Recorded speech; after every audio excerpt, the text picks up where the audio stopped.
Boa noite a todos, bem-vindos ao Fica em Casa com o Futsal. Esta noite teremos connosco Marquinhos Xavier, técnico da Seleção Brasileira de Futsal. Marquinhos Xavier é um treinador com um currículo vastíssimo, foi de 2009 a 2014 técnico da equipa de futsal do Copa Gril, eleito 2 vezes o melhor técnico da Liga Nacional de Futsal em 2010 e 2015, vice-campeão da Liga Nacional de Futsal em 2010, vice-campeão da Superliga Nacional de Futsal 2011, campeão da Copa dos Campeões do Paraná em 2014, bicampeão gaúcho de futsal 2015 e 2018, 4 vezes indicado para o prémio de melhor técnico de futsal do mundo do Futsal Planet, campeão da Liga Nacional de Futsal Brasileira em 2015, campeão da Taça Brasil de Clubes em 2016, vice-campeão mundial em Doha, no Qatar, 2016, e Bangkok, Tailândia, em 2018, campeão da Supercopa de Futsal em 2017, do Grande Prix de Seleções 2018, bicampeão da Sul-Americana de Futsal 2017 e 2018, tricampeão da Copa Libertadores de Futsal 2017, 2018 e 2019. Marquinhos Xavier é ainda graduado em Educação Física, tem um mestrado em Ciências do Movimento Humano, especialidade em Ciência do Movimento Humano e Fisiologia do Exercício e autor do livro Futsal, Início, Meio, Finalidade. Marquinhos Xavier, deixo-vos a todos com o professor Marquinhos Xavier, com um currículo vastíssimo, será com certeza uma apresentação de excelência. Olá, boa noite a todos, muito prazer, estou muito contente de estar aqui hoje podendo falar para o Zona Técnica, uma das referências em termos de informação sobre futsal aqui no Brasil e também no mundo, na presença dos amigos, em especial do meu grande amigo João, da qual eu faço uma referência especial pela relação de amizade, de carinho e também admiração profissional. E a todos vocês, as boas-vindas, né, a esse encontro. O objetivo é de nós trocarmos aqui algumas informações. Fiquei muito feliz quando tive a oportunidade do convite, porque tenho uma admiração também muito grande pelos profissionais do futsal portugueses, que nos emprestam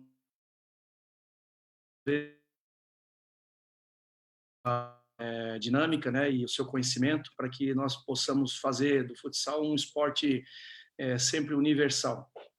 O tema que eu escolhi para falar hoje é um tema que para mim é um dos mais relevantes, né? É importante que a gente entenda de que maneira a gente prepara os nossos trabalhos, como é que a gente cataloga as nossas atividades e, acima de tudo, como é que nós organizamos dentro de um universo que é totalmente diferente do que um universo de clube, né? Uma seleção, você tem uma equação muito difícil de você fechar, que é ter bons atletas, bom potencial técnico, mas uma dificuldade imensa de poder reuni-los e, de alguma forma, também potencializar de forma coletiva o jogo.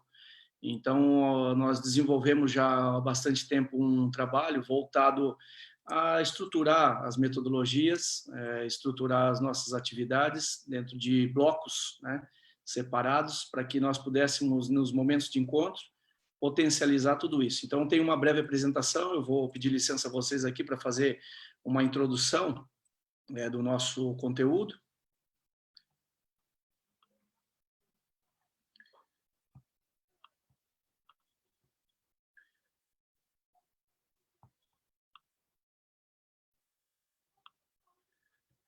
Estou aprendendo com o João aqui, todavia, a mexer com esse equipamento. E aqui está, na nossa apresentação. Tive uma aula muito rápida aqui, né, João? Mas eu acho que eu vou dar conta. Bom, planejamento de atividades, né? Como eu mencionei, eu vou fazer uma introdução bem rápida de todo esse conteúdo. Aqueles que desejarem também, esse conteúdo ele está disponível no meu perfil do Instagram, Marquinhos Xavier, se vocês desejarem depois baixar para poder acompanhar tudo que está escrito, né? Eu não vou ficar lendo aqui todos os itens, é um material didático para que vocês possam ter acesso, e eu vou explanar rapidamente nessa introdução algumas ideias do que nós desenvolvemos, não só dentro da seleção, mas também dentro da minha experiência dentro do clube. Eu me desvinculei no ano passado, em dezembro, do Carlos Barbosa, após 6 temporadas no clube. em função de uma dedicação maior à seleção brasileira. Mas, junto do clube, eu tive a oportunidade de desenvolver algumas atividades que aceleram alguns processos, né? O treinador de seleção, ele tem essa dificuldade, em função do pouco tempo que ele tem, as atividades precisam acelerar o processo de compreensão dos atletas, e dessa maneira eu tive algumas experiências bacanas, que foi provar isso na prática, né, para ver como as coisas aconteciam. Como a gente pretende, o que a gente pretende com o treinamento? Obviamente, todos os treinos que nós realizamos, eles têm como objetivo principal uma codificação, né? A gente cria pistas dentro do treinamento para que o atleta, no momento da partida, ele possa identificar essas pistas, essa codificação, e dessa maneira ele consiga se desenvolver e interpretar as ações que são desenvolvidas no treinamento e também no convívio, na relação que nós temos de construção, né?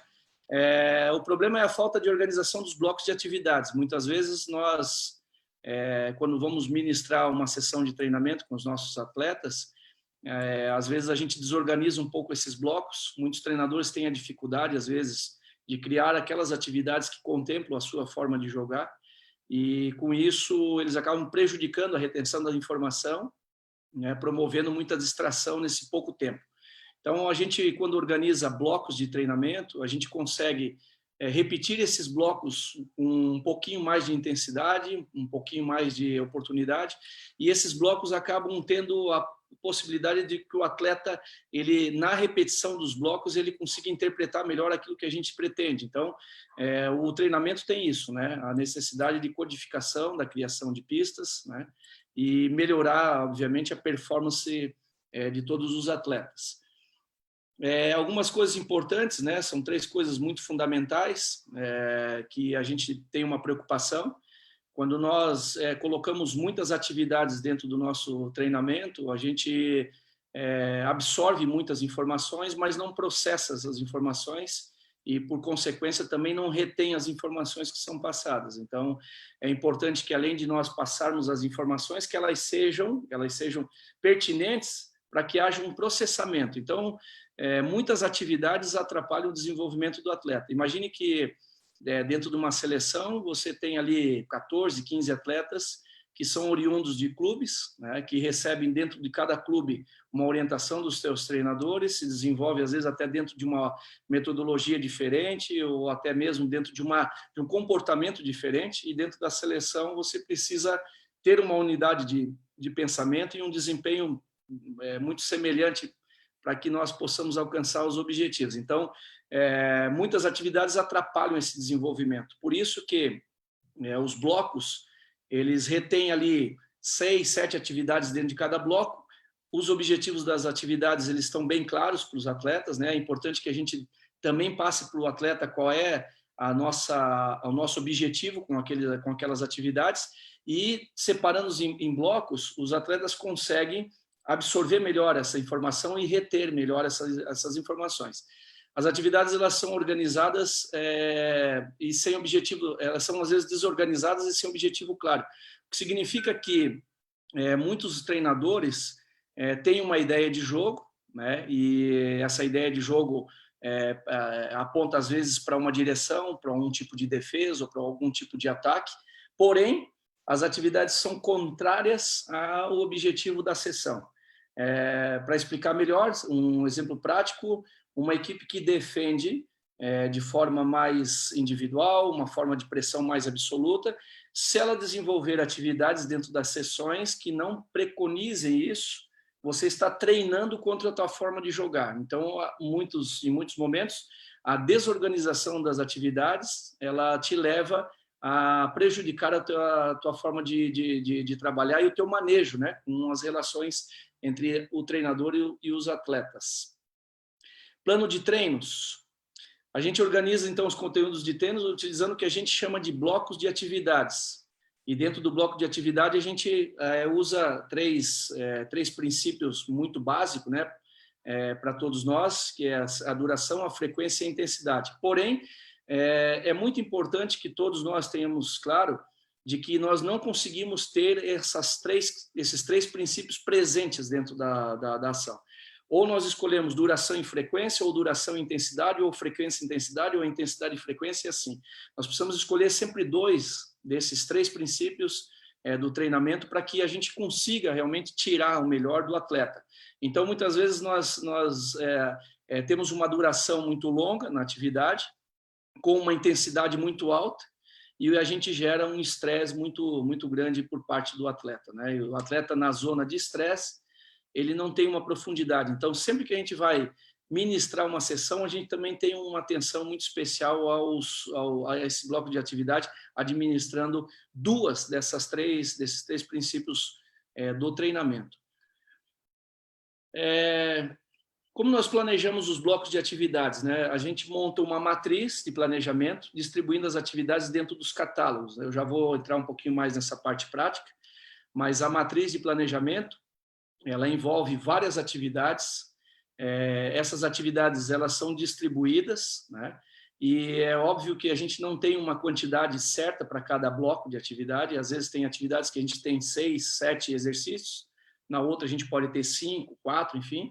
E o importante é que a gente saiba jogar dentro de uma programação semanal a distribuição desses blocos para que eles tenham uma unidade, né? Para que você chegue no final da semana, ou que você chegue para um jogo bem preparado. Então, eu botei aqui, separei nessas 2 colunas aqui, como a gente distribui os blocos, né? Isso é muito natural para todos os treinadores. A gente divide sistema de ataque, sistema de defesa, transição, bolas paradas e o jogo especial, que são as ações 5 contra 4, defesa e ataque, 4 contra 3, defesa e ataque. E do lado direito, eu coloquei as metodologias que nós utilizamos. Então, todas as atividades que são realizadas, elas passam por uma metodologia, né, de aplicação. Fração de treinamento, simulações de jogo, jogos condicionantes, reposições dinâmicas, treino especial e as conexões entre os atletas. Então, vamos lá. Eu posso usar para cada bloco de atividade, sendo para ataque, para defesa, mais de uma metodologia. Então, às vezes, vou pegar como exemplo o sistema de ataque. No sistema de ataque, a construção do sistema de ataque, ele usa uma metodologia de fração de treinamento, que é fragmentar as estruturas, não só diminuir a complexidade, mas separar a quadra, às vezes, em setores, né? Então, a gente divide muito, a gente usa bastante essa divisão de setores para colocar o atleta posicionado em setores que são específicas do sistema ofensivo. A gente usa simulações, então, ao mesmo tempo que nós treinamos a recuperação da posse da bola, nós já treinamos simulações para atacar após a recuperação, identificar se a transição ela vai ocorrer ou nós vamos executar uma ação de ataque posicional, então a gente simula para que isso aconteça. A gente utiliza também a metodologia de jogos condicionantes, que são jogos que nós criamos, né? Exercícios que nós criamos. Nós também, no processo final, nós utilizamos uma metodologia que nós chamamos de reposição dinâmica, ou seja, após a conclusão do sistema ofensivo, estar rapidamente ligado à defesa, ou seja, ser mais rápido do que o ataque adversário. Então, nós trabalhamos isso no processo final. E as conexões individuais. Então, vejam que dentro de um bloco de atividades, existe 5 métodos de trabalho que são aplicados dentro desse bloco de atividades. Existe, por exemplo, vou citar mais um exemplo aqui para ficar também mais claro. Por exemplo, transições. No bloco de transições, nós não utilizamos fração de treinamento, nós não utilizamos treino especial, nós não utilizamos conexões individuais. Essas metodologias não cabem dentro das transições. Então, para que vocês possam compreender, as metodologias de trabalho, elas estão a serviço dos blocos. Eu uso as metodologias dentro de cada bloco, dentro de cada setor, né? Para cada setor. Eu posso usar 2 ou 3 métodos para cada bloco, 2 ou 3 métodos para cada situação de jogo, certo? Como a gente distribui a atividade, né? A gente distribui as atividades durante as sessões e a gente separa, né, dentro das sessões que nós já temos previamente estabelecidas, 10% do nosso tempo de treinamento, eles são separados para o que a gente chama de treinamento de ajuste. Eu posso usar 10% para treinar mais a defesa, mais o ataque, mais a transição. Isso vai depender daquilo que eu normalmente observo durante a semana de trabalho, né? Esse tempo, essa carga de 10%, ela fica para os treinos finais da semana, que são treinos onde a gente usa aquela equação de uma duração menor, de uma intensidade menor, e a gente vai usar 10% para fazer os ajustes desse processo, né? Nós treinamos em bloco e a gente repete o bloco de forma espaçada. Na seleção, a gente tem essa dificuldade. Como a gente tem pouco tempo de trabalho, a gente não consegue repetir os blocos de forma muito espaçada. O ideal, e isso a gente mira para um processo de preparação, por exemplo, o Mundial, onde você tem ali 15, 20 dias de treinamento, você dá ênfase nos trabalhos, você coloca, por exemplo, durante 3 ou 4 sessões só bloco de ataque, numa outra sessão você bota mais 3, 4 blocos só de defesa, e depois você vai repetindo na segunda semana, terceira semana, eles mais espaçados. Quando a gente faz isso, por experiência e pelo feedback que a gente tem dos atletas, os atletas tendem a absorver melhor o bloco naquela sequência, onde o bloco é repetido 2 ou 3 vezes mais frequentemente, e depois, quando você coloca eles de forma mais espaçada, o atleta tende a recuperar na memória dele aquilo que ele fez anteriormente. Então, a gente tem uma aceleração dessas repetições através desses blocos, né? Por que a gente usa os jogos condicionantes? Que é uma metodologia que todo mundo usa, exercícios, né, jogos, para poder melhorar o seu treinamento, né? Porque quando a gente utiliza os jogos condicionantes, a gente proporciona para o atleta o que a gente fala de saída de informação.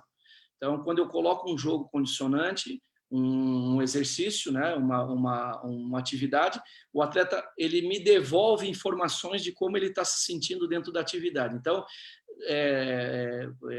obviamente, muitos treinadores gostam de um treino um pouco mais analítico, outros gostam de treinos mais dinâmicos, então utilizam os treinos só com oposição, e tem muitos treinadores que utilizam apenas os jogos condicionantes para preparar suas equipes. Ele é parte da metodologia de trabalho, e ele é uma parte importante porque nós oportunizamos ao atleta devolver informações sobre aquilo que ele está fazendo. Então, quando eu proponho uma atividade, ele me dá mais saídas de informações do que entradas.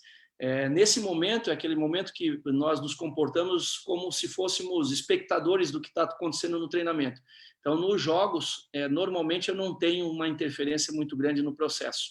Eu não corrijo muito os meus atletas quando eles estão praticando as sessões de jogos condicionantes, porque eu deixo eles encontrarem algumas respostas. Então, quanto mais saídas de informação, melhor para a compreensão dos problemas do jogo. Se eu ficar, por exemplo, dando muita interferência, dando muito feedback e exagerar, às vezes, nas informações, eu inibo esse processo de saída de informação e começo a fazer muita entrada. E aí, nesse momento, o atleta tende a ter uma retenção, uma retração, melhor dizendo, desse processo de aprendizagem. Então, a gente usa os jogos para estimular as respostas, para ver o que realmente eles provocam, né? O que cada jogo provoca em relação ao que ele está vivenciando naquela atividade, certo? Matriz de planejamento. Professor, tenho aqui uma pergunta já. Sim, do Rui Rodrigues.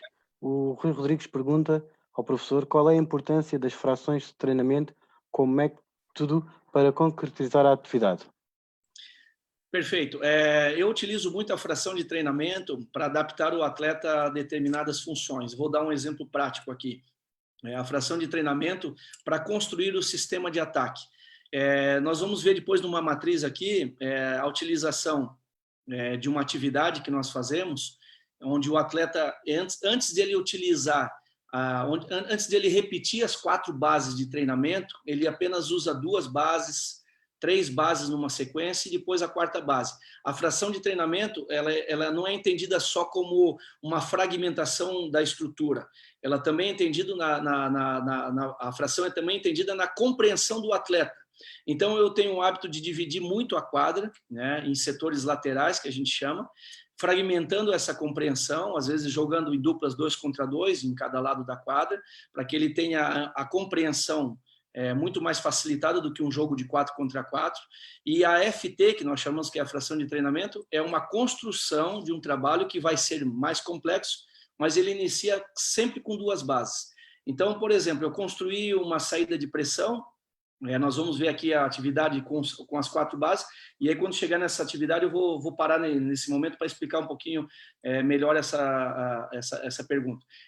Nós não iniciamos com 4 bases, nós sempre iniciamos com 2 bases. Por que a gente inicia com 2 bases?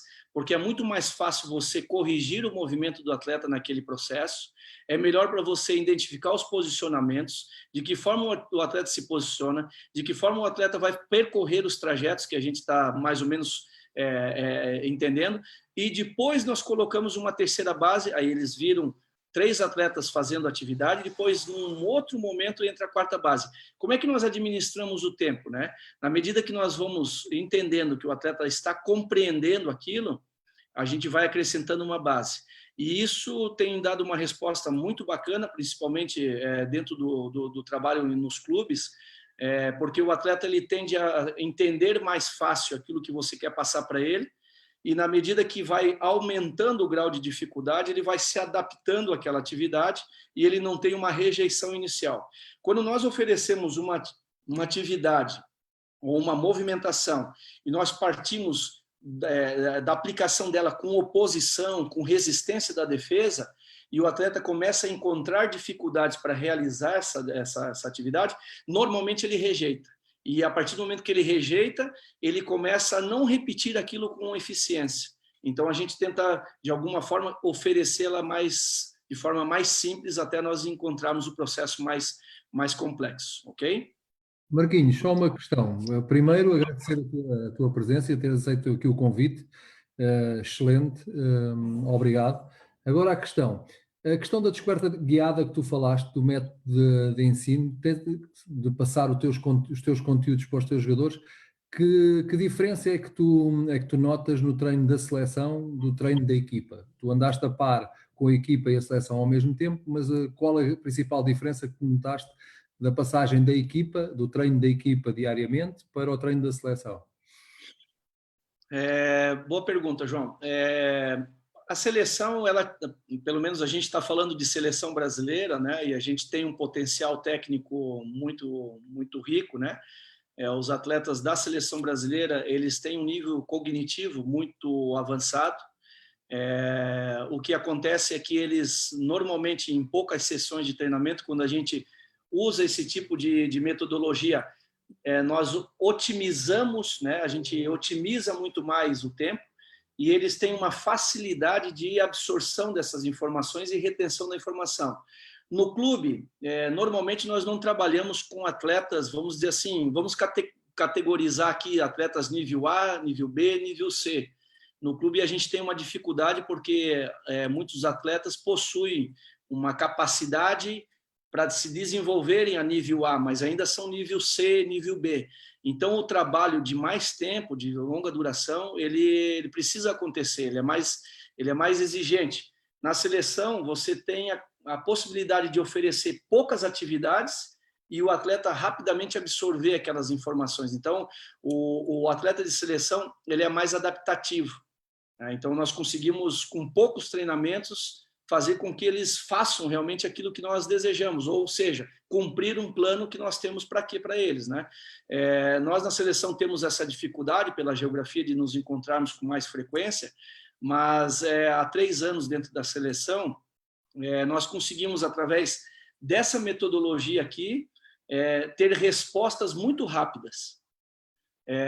De maneira que nós entendemos que no momento que nós tivermos um pouco mais de tempo, nós vamos conseguir potencializar isso. Mas é importante dizer que todos eles passam por um processo de fragmentação. Os atletas, de maneira geral, eles não são preparados na formação para entender o jogo de forma mais simples.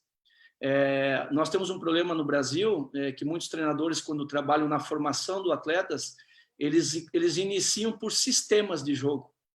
Eles não se preocupam em desenvolver os conceitos da modalidade. Então, quando eles não se preocupam na conceitualização do que é o jogo de futsal, de que é um jogo simples, de que o objetivo é muito claro, né? Nós temos que nos aproximar sempre do alvo, que nós temos que ser objetivo para a finalização. Então, muitas vezes nós nos desgastamos demais fazendo coisas que não são pertencentes ao jogo real, né? Ao jogo verdadeiro. Então, a gente tem essa dificuldade. Mas na seleção, a adaptação deles é muito rápida ao processo. Tem sido, pelo menos na experiência que a gente tem tido, uma adaptação muito veloz, e isso é uma característica, acho que, do atleta selecionável em todo o país, né? Força, Marquinhos, pode continuar. Ok. Então, eu dividi aqui, para a gente ter uma familiarização um pouco maior, né? Eu dividi o bloco de atividade em 3 bases, né? A primeira nós chamamos de modelos válidos, o segundo bloco nós chamamos de exercício de controle, e o terceiro de controle de eficiência. Então, cada bloco desse trabalha especificamente algumas situações do jogo. Eu não vou ler aqui, obviamente, para a gente otimizar o nosso tempo também, deixar para que a gente possa ter uma interação maior entre perguntas e respostas, né? Por isso, esse material está disponível lá, e depois vocês podem ler com uma calma, né? Mas o que a gente quer dizer quando a gente fala de modelos válidos, né? Então, modelos válidos, eles servem para desenvolver princípios e subprincípios da nossa forma de jogar. Quando eu estou trabalhando dentro desse bloco de modelos válidos, eu estou usando atividades que não necessariamente está o meu sistema de jogo, nem de ataque, nem de defesa, nem as transições, não estão presentes aqui. Eu estou trabalhando dentro dos modelos válidos o desenvolvimento de princípios da minha forma de jogar. Aí sim, tem princípios de defesa, tem princípios de ataque, tem princípios de transição, pode ter princípios dos mais variados. E aqui do lado direito, eu só coloquei o nome de algumas atividades. Obviamente, nós não temos aqui, eu não tenho todas essas atividades, porque nós não teríamos tempo, mas é mais para vocês entenderem que dentro desse bloco existe um catálogo de exercícios. Sempre que eu quero treinar princípios e subprincípios da minha forma de jogar, eu uso essas atividades aqui. Essas atividades aqui, por exemplo, o ataque móvel, é uma atividade que eu consigo desenvolver o meu sistema de ataque em superioridade 4 contra 3, eu consigo trabalhar posse de bola, linhas de passe. Então, vejam que dentro de uma atividade eu posso contemplar mais do que 1, 2 ou 3 princípios da minha forma de atacar. Então, na segunda atividade aqui, que a gente chama de marcação de indução, não é um sistema de defesa, é uma atividade que desenvolve princípios da minha forma de defender. Então, dentro dessa atividade, existe a relação de leitura de predominâncias, se o portador da posse de bola ataca com a perna direita ou esquerda, tem princípios de indução, tem princípios de tempo de abordagem, tem princípios de comando, porque a atividade ela preconiza que, ao tomar decisão, um atleta tomar a decisão para ir defender, todo o sistema deve se comportar para proteger a decisão de um atleta só. Então, nós temos uma relação de confiança. E a defesa, né, a minha defesa, propriamente dita, ela se baseia por a tomada de decisão de um atleta e o comportamento individual dos outros atletas em irem ajudar o seu companheiro em função da tomada de decisão que ele teve. Então, um toma a decisão e os outros 3 reagem a essa decisão. Então, essa é uma atividade que está dentro do bloco, que nós chamamos de modelo válido, que desenvolve princípios. Então, sempre que eu quiser trabalhar princípios e subprincípios da minha forma de jogar, eu vou usar atividades do bloco modelos válidos, certo? Então, aqui, eu não vou listar todas elas, né, descrever todas elas, para a gente ser mais dinâmico, mas aqui estão as atividades. Então, o que significa? Eu não preciso, todo o treinamento, ficar inventando jogos, ficar colocando atividades fora do contexto. Se eu tenho aqui já um catálogo de atividades, já pré-estabelecido, e eu quero trabalhar, por exemplo, ataque, eu vou usar 1 ou 2 atividades desse catálogo, ou 3 atividades, né? Na seleção, então, eu não tenho muito tempo. O que nós costumamos fazer numa sessão onde eu priorizo o desenvolvimento de princípios de ataque, eu posso usar durante 10 ou 15 minutos essa atividade, 10 ou 15 minutos essa atividade, e posso terminar com uma atividade mais 10 minutos com um outro tipo de atividade com uma intensidade um pouco menor. Eu trabalhei naquela sessão princípios da minha forma de atacar. Então, eu não estou trabalhando o meu sistema de ataque, eu estou trabalhando os princípios da minha forma de atacar. Então, numa sessão, eu consegui usar três atividades do catálogo que vão desenvolver esses princípios. Quando eu for trabalhar as atividades do catálogo propriamente dito, que são do ataque, esses atletas vão aplicar os princípios desenvolvidos nas sessões anteriores e vai facilitar com que eles desenvolvam o ataque de uma forma mais tranquila. Então, eu dividi isso nesses blocos. Espero que esteja claro, e se alguém, porventura, não estiver compreendendo, me chama aqui que a gente para e revê. Mas eu vou amarrando isso ao longo da nossa discussão ainda. Marquinhos, posso só explicar em que é que consiste o jogo das traves? Tem aqui uma pessoa a questionar o que é o jogo das traves. Então, nós utilizamos para trabalhar princípios do jogo especial a mudança de local das traves, das balizas, né? Nós utilizamos um jogo onde nós removemos as balizas das partes tradicionais e levamos elas para as laterais da quadra. Nós formamos uma diagonal. É possível explicar aqui na prancheta? Sim. Ok. Vou explicar aqui com a prancheta que eu ganhei de presente do meu amigo João. Então, aqui eu coloco... Espera, Marquinhos, eu vou só tirar a apresentação para tu apareceres no ecrã total, que é para se ver melhor, está bem? Ok. Agora já está. Ok? Força. Então, eu retiro as traves do modelo tradicional, eu coloco as traves nas laterais e, com isso, eu coloco um jogador de ajuda nesse lado da quadra e um jogador da outra equipe do outro lado da quadra. Então, obviamente, eles precisam atacar nesse sentido, né? Eles têm uma diagonal. Porém, quando eles vêm para esse lado da quadra, vamos supor, esse atleta aqui, ele não pode retornar para a quadra de defesa, o que vai deixar a defesa numa situação de 4, certo? Contra 5 atletas de ataque. Aqui eu estou exercitando, no jogo das traves, eu estou exercitando a elaboração dos meus princípios e subprincípios do jogo de goleiro-linha, do 5 contra 4, jogo especial, com uma condição.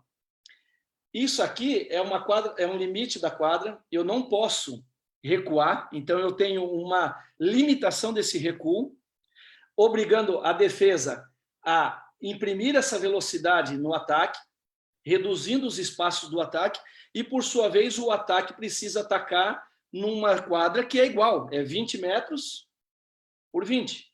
É como se ela estivesse atacando nesse sentido, porém, aqui ela tem a possibilidade de ter recuo. Aqui ela não tem possibilidade de ter recuo, porque o recuo para trás, a bola vai sair. E a partir do momento que os atletas entram na quadra de defesa do adversário, eles não podem mais receber a bola na quadra de defesa, na sua quadra de defesa. Então, eu obrigo eles a atacarem, né, nesse sentido, tendo o limite da área central, como se fosse a linha central da quadra, sem eles poderem recuar. Então, eu obrigo que os 5 atletas ocupem a quadra de ataque do adversário.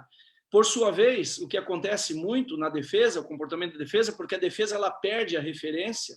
Então, aqui eu também posso estabelecer uma observação maior na minha sessão de defesa, para a defesa do jogo especial. O que acontece? O atleta da defesa, ele perde a relação de espaço, e aí ele começa a sair demais, e ele abre espaços para infiltração nas linhas, coisa que ele não faz quando o ataque é nas balizas normais. O que ele faz? Ele se mantém muito próximo da linha dos 10, 12 metros ali, ele fica mais compactado, dificultando a entrada do adversário. Então, eu trabalho estabelecendo essa relação para desenvolver esses princípios, que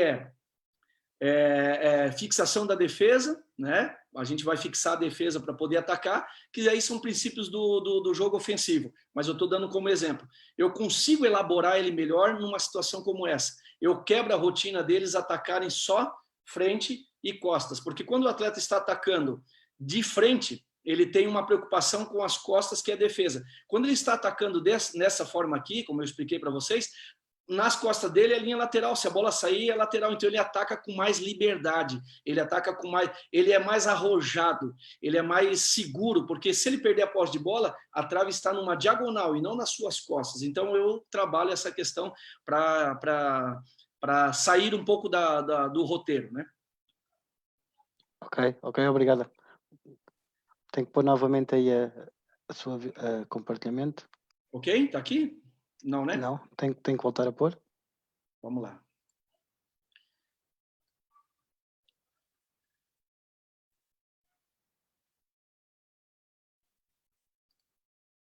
Ok? Já está. Ok. Aprendi direito, hein, João? Me ensinou direitinho. É verdade. Foi uma dose intensiva, mas resultou. Só para lembrar que eu nunca tinha usado o Zoom dessa forma aqui, então eu tive uma pré-aula com o João aí antes da nossa apresentação aqui. A utilizar o modelo válido. É isso aí. Vamos lá. Então aqui eu vou para os exercícios de controle. O que são os exercícios de controle? O bloco dos exercícios de controle estão as atividades que desenvolvem a construção individual e coletiva. Aqui, nas atividades de controle, eu estou desenvolvendo a construção individual do atleta. Ou seja, nessa sessão, eu estou mais preocupado com o desenvolvimento da técnica do atleta para a execução das tarefas táticas. Então, vamos dizer assim que ao invés de eu trabalhar passes específicos, finalizações específicas, conduções específicas, esse tipo de situação, eu vou trabalhar dentro desse bloco de atividades, que a gente chama de exercício de controle, e eu uso aqui algumas dinâmicas importantes, né? Então, eu uso muito os exercícios de controle para trabalhar transições, para trabalhar interligações dos sistemas, defesa, ataque, defesa, as recuperações, né? Recomposições defensivas, que aí os atletas trabalham, às vezes, sem a posse de bola em algumas situações, para eles recomporem o equilíbrio defensivo. Então, nesse bloco, eu trabalho a construção individual. Então, aqui, eu estou muito mais preocupado com o desenvolvimento individual do atleta do que propriamente sistema de jogo ou princípios de jogo. É como se eu estivesse abandonando um pouquinho essa visão da parte tática e me dedicasse a trabalhar elementos para aprimorar aquilo que o atleta tem de bom já, que são as qualidades individuais técnicas dele. Mas eu faço isso usando essas atividades que estão aqui ao lado. Então, são transições, todos os conjuntos eu uso, 3-2, 3-1, 4-2, 4-3, todos os conjuntos, né?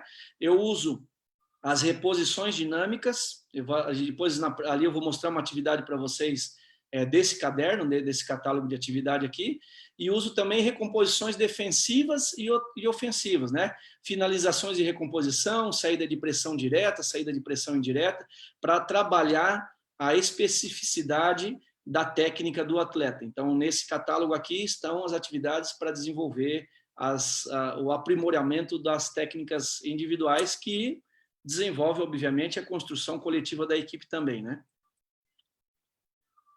Posso seguir?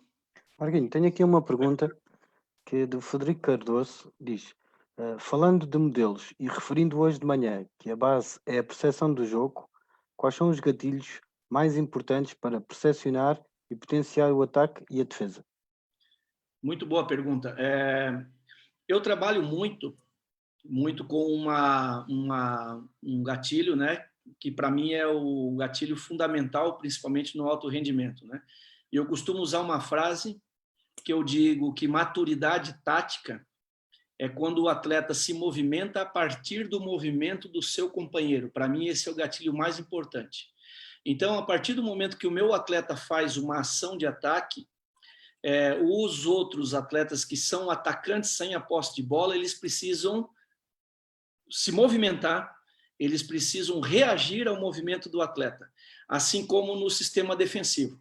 A partir do momento que o meu atleta ele faz um movimento defensivo, eu preciso me comportar e me movimentar a partir desse movimento. Então, está tudo muito baseado na percepção e reação do atleta a partir do movimento do seu companheiro. Então, nós dividimos, né? Isso é claro, isso já se não me falha a memória aqui, 95, 96, Garganta já falava isso, né? É o ataque com posse de bola e os ataques sem a posse de bola, e também os defensores, o defensor direto do atacante de posse de bola e os defensores indiretos, que são aqueles que estão marcando os atletas atacantes que não têm a posse de bola. Essa relação precisa ficar muito clara. E nós trabalhamos dentro desses blocos de atividades, muitas atividades que provocam esse tipo de percepção. Quando nós vamos fazer, eu vou voltar aqui só para mostrar para vocês, aqui, quando nós trabalhamos conexões individuais, o que a gente está querendo com isso é justamente isso, como a palavra fala, conectar individualmente os atletas. Eu uso uma expressão que eu digo que o futsal ele é um esporte predominantemente coletivo, mas com alta exigência individual. Então, todo movimento que o meu companheiro faz ou que os meus companheiros fazem é um problema meu também. Eu não posso estar desconectado dos meus companheiros. Então, se eu estou sem a posse de bola e eu tenho um companheiro com posse de bola, eu preciso a todo momento vigiar os movimentos do meu companheiro com a posse de bola, porque eu preciso oferecer para ele ajuda a todo instante. Então, resumindo a pergunta, o gatilho mais importante é o gatilho de percepção, se mover a partir do movimento do seu companheiro ou dos seus companheiros. Marquinhos, só mais uma pergunta antes de avançar, do Pedro Catita. No contexto da seleção, quando tem estágios e jogos em que mistura jogadores que atuam no Brasil e outros que atuam na Europa, o Marquinhos vê diferenças entre eles no timing de abordagens aos conceitos? Muito boa pergunta, Pedro.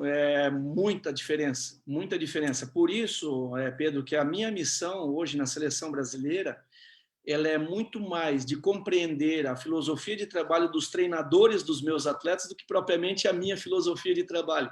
Então, o treinador de seleção brasileira ou o treinador de seleção de algum país, ele coloca a sua filosofia em segundo plano. Para mim é mais importante entender o que os treinadores dos meus atletas da seleção estão fazendo nos seus clubes, para que eu possa me aproximar das metodologias e facilitar a vida deles. Então, há muita diferença, sim. A diferença, por exemplo, no comportamento deles defensivo. Há muita diferença, por exemplo, no comportamento deles ofensivo. Tem muitos jogadores que nós temos em grandes equipes. Hoje nós temos aí atletas nas principais equipes de futsal do mundo, né?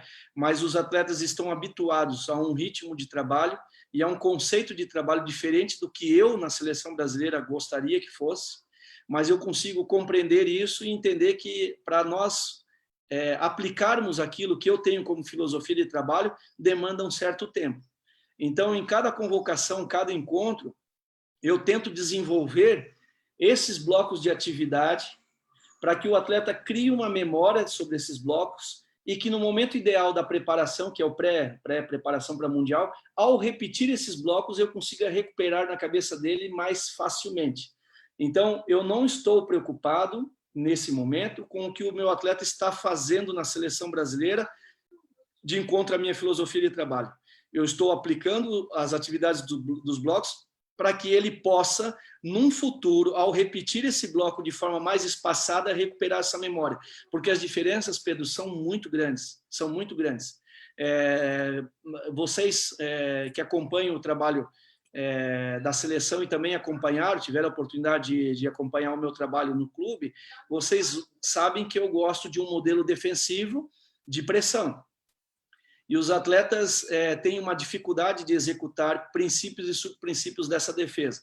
Eu não posso chegar na seleção brasileira e dizer para um atleta meu, dizer assim, nós vamos marcar sob pressão assim, e mostrar para ele num treino analítico de que o movimento da defesa de pressão é essa. Se eu não trabalhar com ele antes, o desenvolvimento dos princípios para ele defender daquela forma, de forma positiva. O que vai acontecer? O que acontece muitas vezes. Esses dias eu estava fazendo um estudo, inclusive, sobre os jogos que nós fizemos com Portugal, no início do ano passado, e achando um monte de falhas de abordagem defensiva. E eu até usei essas imagens numa aula que eu tive com alguns alunos, mostrando para eles como é difícil quando você tem uma equipe que não está conectada. Ou seja, um atleta toma a decisão, o outro não toma, o outro não reage em cima da decisão do que o atleta inicial tomou, e aí fica aqueles buracos, né, aqueles espaços dentro da defesa. Mas eu não consigo obrigar um jogador que não está acostumado, que não treina para defender sob pressão, quando ele chega na seleção, dizer para ele que o modelo de defesa é aquele que ele vai fazer sem ele desenvolver tudo isso que a gente está falando aqui. Então, é um trabalho difícil, porque você tem que abrir mão, muitas vezes, da tua filosofia de trabalho para poder facilitar a vida do atleta. O treinador de seleção, ele tenta perturbar o menos possível, porque o atleta tem uma filosofia de trabalho. E nós, no Brasil, pior ainda, nós temos atletas brasileiros com características locais, culturais, né, que se desenvolvem em outros países, com outras culturas de trabalho. Para o atleta é importante agregar isso, mas muitos atletas nossos perdem um pouco da sua característica predominante. E isso a gente precisa saber equacionar. Obrigado. Diz-me uma coisa, se faz favor. Pois não. Quando tu falas em treino especial, o que é o treino especial? O jogo especial, eu chamo de jogo especial os jogos que têm uma superioridade numérica já pré-estabelecida. O que é o jogo especial? É um 5 contra 4, né? Ele não acontece todo instante. O 5 contra 4 é uma ação que você normalmente enfrenta em todas as partidas. Dentro do jogo especial está o 4 contra 3, as situações de expulsão. 3 contra 4, defesa de 3 contra 4, ataque de 4 contra 3, defesa de 4 contra 5, ataque de 5 contra 4. São jogos especiais porque ele já tem uma superioridade numérica pré-estabelecida pela ação. Ok. Como tinhas colocado treino especial, pensei que era alguma coisa diferente. O jogo especial, sim, é o normal, são as situações especiais do jogo. Ok. Controle de eficiência. Esse é o último bloco, né, dessa matriz, né? E aqui dentro do controle da eficiência está os jogos, que aí são os jogos condicionantes, os jogos propriamente ditos, que fazem com que a minha equipe treine da forma que ela vai jogar. Então, aqui eu quero medir o nível de transferência. Então, quando eu faço, por exemplo, alguns treinamentos que estão dentro do catálogo do controle de eficiência, eu quero medir se isso que ele está treinando, ele está conseguindo arrastar para o momento da partida. Então, quando eu consigo, por exemplo, realizar algumas atividades dentro desse catálogo, que está ali, jogo lançado, 3 formações, ataque lateral diagonal, posse, enfim, são todos esses jogos aqui. Esses jogos aqui, eles têm características predominantes da minha forma de jogar. Então, eu consigo, por exemplo, através desses jogos, que tem regras específicas, fazer com que o meu atleta ele jogue lançado, ele jogue fazendo uma busca e aproximação. Quando um faz uma busca e aproximação, um atleta está fugindo, está usando as costas do adversário. Um faz uma busca e aproximação, o outro está fazendo uma sustentação no ataque. Então, esses jogos aqui, eles repetem os modelos ofensivos e também o modelo da defesa. Então, são praticamente, vamos dizer assim, que é a parte final da preparação dos treinamentos. É importante dizer que eu posso, e algumas vezes eu faço, misturar atividades dos blocos, né? Eu não preciso necessariamente trabalhar numa sessão só os blocos de controle de eficiência, não só os blocos de modelos válidos, não só os blocos de exercícios, né? Controle de exercícios. Não preciso necessariamente fazer isso. Eu posso mesclar dentro de uma sessão atividades dos 3 blocos ou de 2 blocos. Eu não costumo fazer isso com frequência, até para não gerar, às vezes, a dificuldade de compreensão do atleta. Mas, em algumas ocasiões, eu faço. Na seleção, em função do tempo que nós temos. Às vezes eu sou obrigado, ao final da sessão, usar uma atividade do controle de eficiência para jogar, para buscar o entrosamento entre as formações, buscar a adaptação de algum conceito que a gente está trabalhando. Então, eu costumo, na seleção, misturar um pouquinho mais. No clube, eu não costumava, porque eu tinha muito mais sessões para executar, né? Professor, tenho aqui uma pergunta, Marcos Belarte. Pergunta: durante os exercícios, no momento de corrigir, como se comporta com as escolhas alógicas dos jogadores?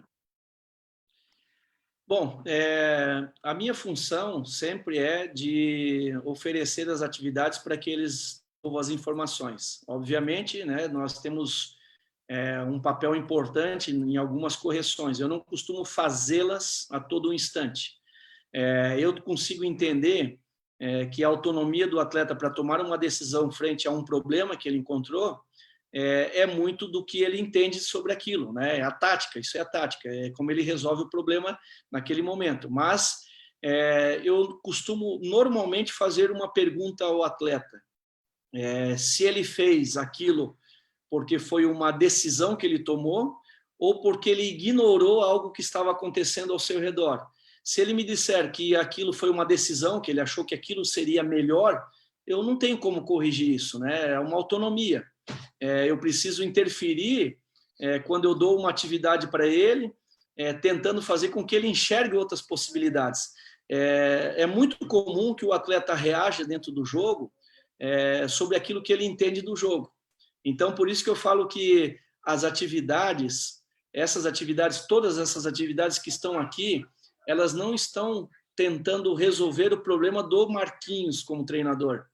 Elas estão oferecendo problemas do jogo. Porque o que acontece muitas vezes é isso. Quando as correções são muitas, né? Quando as correções são exageradas, é porque a atividade não contempla aquilo que a atividade pretendia. Quando o treinador interfere demais na atividade, é porque a atividade não faz o seu papel como atividade de correção. A atividade de correção, ela está ali presente justamente para você interferir o menos possível nesse processo de corrigir o atleta. Ela está ali para oferecer a dificuldade e deixar com que o atleta procure a solução para a atividade. Então, quando eu faço esse tipo de correção, eu tenho um certo cuidado para que essa correção não crie um padrão de comportamento para ele, para que ele passe a responder porque eu achei que era assim que tinha que ser respondido. Então, o atleta ele não precisa se esforçar para responder os problemas do Marquinhos, treinador. O atleta precisa se esforçar para responder o problema que o jogo exige dele. Então, a minha relação com a correção e o erro está muito próximo disso. Autonomia, verificação se essa autonomia, a decisão foi tomada pela ignorância de alguma coisa que aconteceu ao seu redor ou se aquilo era o que ele entendia ser o mais correto. Muito obrigado pela resposta. Marquinhos, tenho aqui uma questão. Estão a perguntar o que é que tu entendes por vivências emocionais. Vivências? Emocionais. Vivências emocionais? Sim. Estão aqui a perguntar. Então, vivências emocionais nós poderíamos substituir até pelas experiências que o atleta passa diante de alguns fatos que ele vivencia na sua vida profissional. As experiências, as vivências emocionais é aquilo que ele já fez, que ele já repetiu e que ele adquiriu um padrão mental motor. É óbvio que todo atleta ele responde a um estímulo e muitos atletas respondem a um estímulo pré-concebido. Vocês podem perceber que tem atletas que são perfeitos na sua imperfeição. Eles sempre erram o mesmo lance, eles sempre erram a mesma ação, porque eles programaram aquilo, né? E as vivências emocionais servem justamente para quê? Para ele viver aquilo e poder autocorrigir aquilo que ele passou.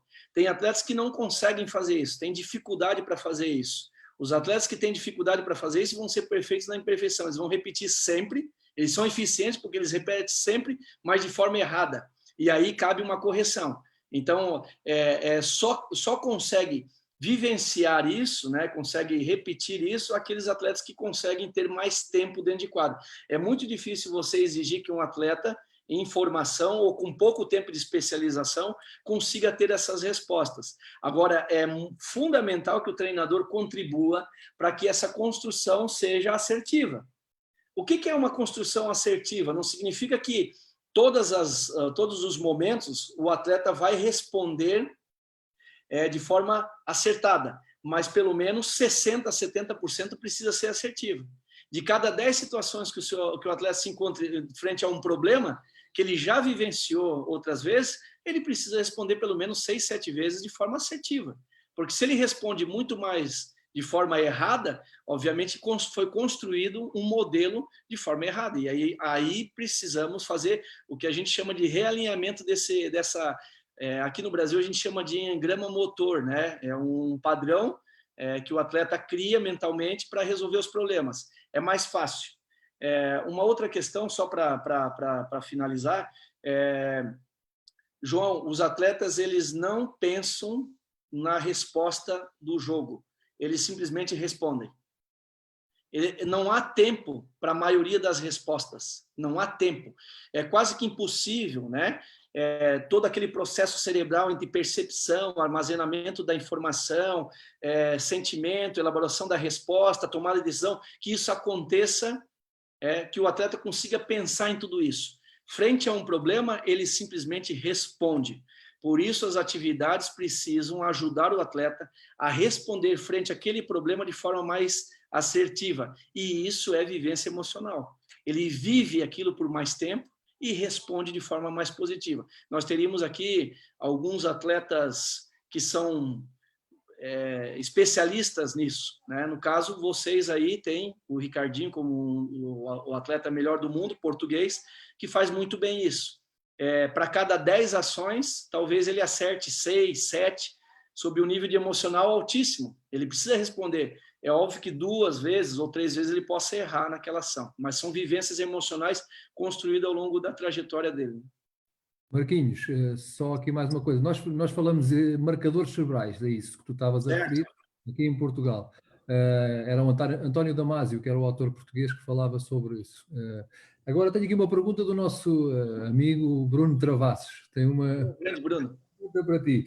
Se os gatilhos são baseados na percepção, que informação tu consideras fundamental os jogadores utilizarem no ataque e na defesa?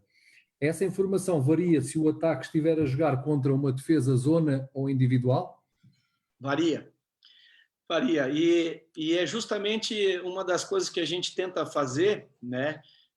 Eu até comentei aqui no slide anterior, vou colocar o slide aqui, isso aqui, ó, simulações de jogo, né? Dentro dessa metodologia de simulação de jogo, nós tentamos fazer exatamente isso que o Bruno me perguntou. Nós tentamos prever, nós não temos a pretensão de dizer que vai acontecer daquela forma, mas inclusive a falência do ataque. Se o ataque vai falir em determinado ponto da quadra, ou vai falir porque aqui pode, em determinadas situações, ele pode não acontecer da maneira que nós pretendíamos, existem alguns pontos que já são pré-concebidos. Então, vai depender sempre da situação.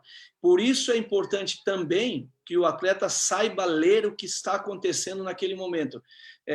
Eu vejo muitos atletas, quando recuperam a posse de bola, para dar um exemplo prático, né? Quando eles recuperam a posse de bola e eles vão atacar o seu adversário, eles aprenderam que esse ataque, ele está num processo de transição, que isso tem que ser veloz. Ele executa isso de forma veloz, porém a defesa foi muito mais eficiente, porque ela conseguiu se recompor muito mais rápido que essa velocidade que ele impôs à transição ofensiva, e já está equilibrada. E mesmo assim o atleta tende a querer fazer aquilo com velocidade ainda, não é mais velocidade. Agora ele vai ter que se reequilibrar porque ele já não está mais em vantagem, ele está num ataque posicional. Porém o atleta não consegue às vezes separar isso. Ele sai em velocidade e às vezes essa velocidade encontra uma defesa já equilibrada, que foi muito mais veloz do que ele, e ele quer continuar fazendo isso com velocidade. Não, aí ele precisa entender que a defesa já está num comportamento diferente. Então, é mais ou menos essa relação. Não sei se respondi a pergunta do Bruno. Por agora, vamos avançando e depois o Bruno já dá feedback. Sim, isso aí.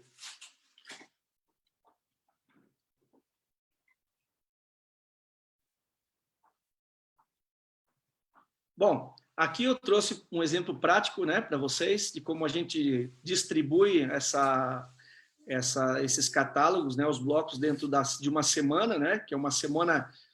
Isso é o sonho do treinador da seleção brasileira, que ele tivesse uma semana como essa aqui. São raros os momentos, mas se ele tivesse uma semana como essa, Nós tivemos isso no Grand Prix, uma oportunidade que nós fizemos uma preparação muito boa para jogar o Grand Prix. Então, aqui estão a distribuição. Vejam aqui, ó, transições 4-3, 3-2. De que catálogo pertence essa atividade que nós fizemos aqui? Exercício de controle. Ataque modo é do catálogo de atividades modelos válidos. Marcação de indução, modelos válidos. E assim nós fomos distribuindo aqui. Então, se vocês perceberem, eu inicio a semana com exercício de controle, depois vai ser fácil vocês recuperar com esse material na mão de vocês também, preconizando, valorizando aqui o desenvolvimento de capacidades técnicas individuais do atleta. Então, eu iniciei com isso. Depois eu fui para 2 atividades seguidas de modelos válidos, que são atividades que desenvolvem princípios e subprincípios da minha forma de jogar, ataque e defesa. Quebrei novamente aqui com um exercício válido e eu termino a semana com 3 atividades do catálogo de controle de eficiência. Então, aqui eu abusei nessa semana de jogos condicionantes, que é para poder jogar num sábado, né, como tinha na programação. Então, eu distribuí elas dessa forma. E todas essas atividades estão relacionadas a esses catálogos. Você poderia me perguntar, por que tem só de 2 atividades de modelos válidos de exercício de controle, 2 também, e tem 3 de controle de eficiência? Como era um jogo e como era uma semana de preparação, eu optei por ter mais atividades de entrosamento, jogos, para promover o entrosamento entre os atletas e iniciar a semana com atividades de controle, exercício de controle e modelos válidos, para poder, pelo menos, nesse momento da sessão, ter algo já pré-estabelecido.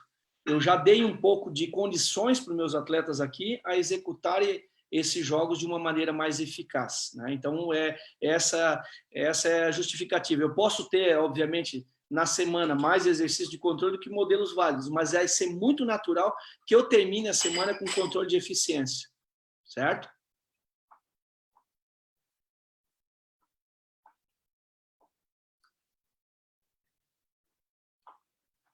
Então, a metodologia de controle, né? Aqui está uma análise bastante técnica, né, que nós fazemos. Nós aplicamos o bloco, então ali estão os blocos, estavam todos os 3 blocos ali, nós aplicamos o bloco, depois nós revisamos esses blocos, porque isso serve de modelo para um outro encontro. Talvez a gente tenha que, às vezes, abusar um pouquinho mais, talvez eu possa tirar um controle de eficiência para colocar mais um modelo válido, para trabalhar ainda mais princípios. Eu ajusto essa revisão, identifico os padrões de resposta dos atletas frente a uma semana de trabalho, como é que eles saíram. O jogo é um feedback importante, né, mas não é o principal deles. A gente entende que isso é um processo de construção. Então, por mais que o meu atleta ele atue bem no sábado, que era o dia do jogo, não significa que o bloco foi bem aplicado ou não, porque ele pode não jogar bem, mas o bloco ter dado uma resposta boa durante a semana. Então, a gente vai identificar isso. Depois disso, nós acomodamos as tarefas. O que significa acomodar as tarefas? Se aquelas tarefas realizadas durante aquela semana foram tarefas que me deram respostas, eu posso continuar apostando nessas tarefas. Por isso que eu falo que, às vezes, quando eu tenho poucas sessões, eu já vou direto nas atividades que eu tenho respostas melhores. Existem atividades dentro do meu catálogo de atividades que elas precisariam de ter, por exemplo, assim, 3, 4, 5 repetições para me encontrar uma resposta. Como eu não tenho esse tempo de 3, 4, 5 sessões, eu preciso ir no catálogo, usar atividades que já estão mais acomodadas, que dão uma resposta mais rápida. E existem atividades que promovem isso. Determino os jogos e as atividades que vão fazer parte do catálogo do controle de eficiência. Seleciono a matriz, né, a matriz que eu vou utilizar, aplico as atividades do catálogo, monitoro a execução e o último processo avalio e reavalio se eu vou mantê-las ou não dentro desse catálogo. Já aconteceu essa experiência de ter ficado atrelado ao clube e também a seleção me proporcionou a oportunidade de ficar em laboratório, né, de ficar dando treino a todo instante. Então, já tirei atividades do meu catálogo, que eu tinha antes, por atividades que deram respostas mais rápidas do que aquelas que já estavam, porque no clube a gente experimenta isso. E aí me ajudou bastante a montar esse planejamento do que a gente faz dentro da seleção brasileira. O clube ajudou muito, porque a resposta do atleta no clube ali me deu uma experiência, né? Como eu falei, é um laboratório. E aí eu testei na seleção e deu certo. A resposta foi boa, foi rápida, então eu vou manter essa atividade dentro daquele catálogo.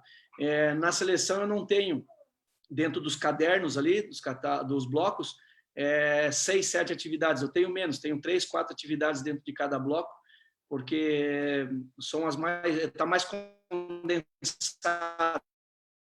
As sessões são menores, são em menos tempo.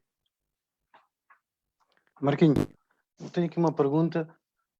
Em que momento do planeamento é que aborda as bolas paradas, a estratégia? Então, as bolas paradas, elas entram no que a gente fala ali de momentos de jogo especial. Se eu, por exemplo, tenho a certeza de que eu vou usar goleiro linha ou para atacar ou para defender, porque é uma tônica do jogo, elas sempre, o jogo especial sempre está presente na minha sessão. No final da sessão, em 50%, 60% das sessões, o jogo especial está presente. Eu faço o jogo especial de duas maneiras. Eu uso ela no início das partidas, no início dos treinamentos, desculpa, para ter uma condição melhor de resposta, porque os atletas estão mais descansados, elaboro melhor as respostas, e faço também em algumas sessões no final, que é para ter já um desgaste, e para que eles possam responder em desgaste. E as bolas paradas na seleção brasileira é um momento bem típico, né? bem especial. Eu não costumo misturar as bolas paradas com outras atividades. Então, é aquele treino que nós fazemos quando o preparador físico pede, hoje vamos tentar diminuir um pouco a intensidade do trabalho hoje e tal, eu incluo as bolas paradas nesse momento, para que não tenha uma intensidade muito grande, que sejam mais analíticos nesse momento, né? Eu não promovo muitos ralis, recupera a posse de bola, tem ataque, ou tem transição, não. Eu promovo a atividade da bola parada em momentos que eu preciso ter um pouco mais de recuperação física dos atletas. Ou então, também numa revisão, a gente fala de atividades de revisão, que a gente usa, se eu vou jogar num sábado à noite, no sábado da manhã. Aqui no Brasil nós temos muito esse hábito, né, de treinar no dia do jogo. Então, o treino do dia do jogo pela manhã, os atletas brasileiros eles estão acostumados a isso. Se a gente não faz o treino de manhã, fisiologicamente isso parece que prejudica o atleta. Então a gente faz no treino da manhã um recreativo, algum trabalhinho simples, muito rápido, e aí as revisões de bolas paradas, que envolvem às vezes passes e finalizações, alguns ajustes no posicionamento e esses detalhes. Marquinhos, deixa-me só fazer aqui uma ressalva. Tu tens um livro que vai sair agora em Portugal, agora nos próximos dias, não é? Este livro tem este conteúdo ou aborda outro tema? É um livro que fala sobre conceitos do futsal. Eu tentei andar um pouquinho mais na parte da compreensão do jogo, né? Esse livro, ele tem principalmente para nós brasileiros aqui um despertar diferente para outras questões. Não é um livro que fala sobre sistemas, né? É uma luta aqui no Brasil para a gente construir uma compreensão maior sobre os conceitos do futsal. Nós temos muito poucos conceitos, então muito poucos conceitos. Não, nós abordamos muito poucos os conceitos na formação dos atletas no Brasil. Então esse livro é uma contribuição para a identificação de conceitos. E ele traz também traços da minha metodologia. Tem bastante coisa da minha metodologia de trabalho, inclusive sobre fração de treinamento muito mais conceituadas, né? Até aproveito a oportunidade para agradecer o Bruno Travasso, né? O Bruno foi um grande incentivador desse processo de publicação do livro em Portugal, através da Prime Books. Nos próximos dias aí vocês devem estar recebendo a divulgação. Esse livro vai ser lançado em Portugal. Nos próximos dias aí deve ter a divulgação, e o Bruno me ajudou nesse processo todo aí. Marquinhos, antes de avançares, queria só colocar aqui uma questão.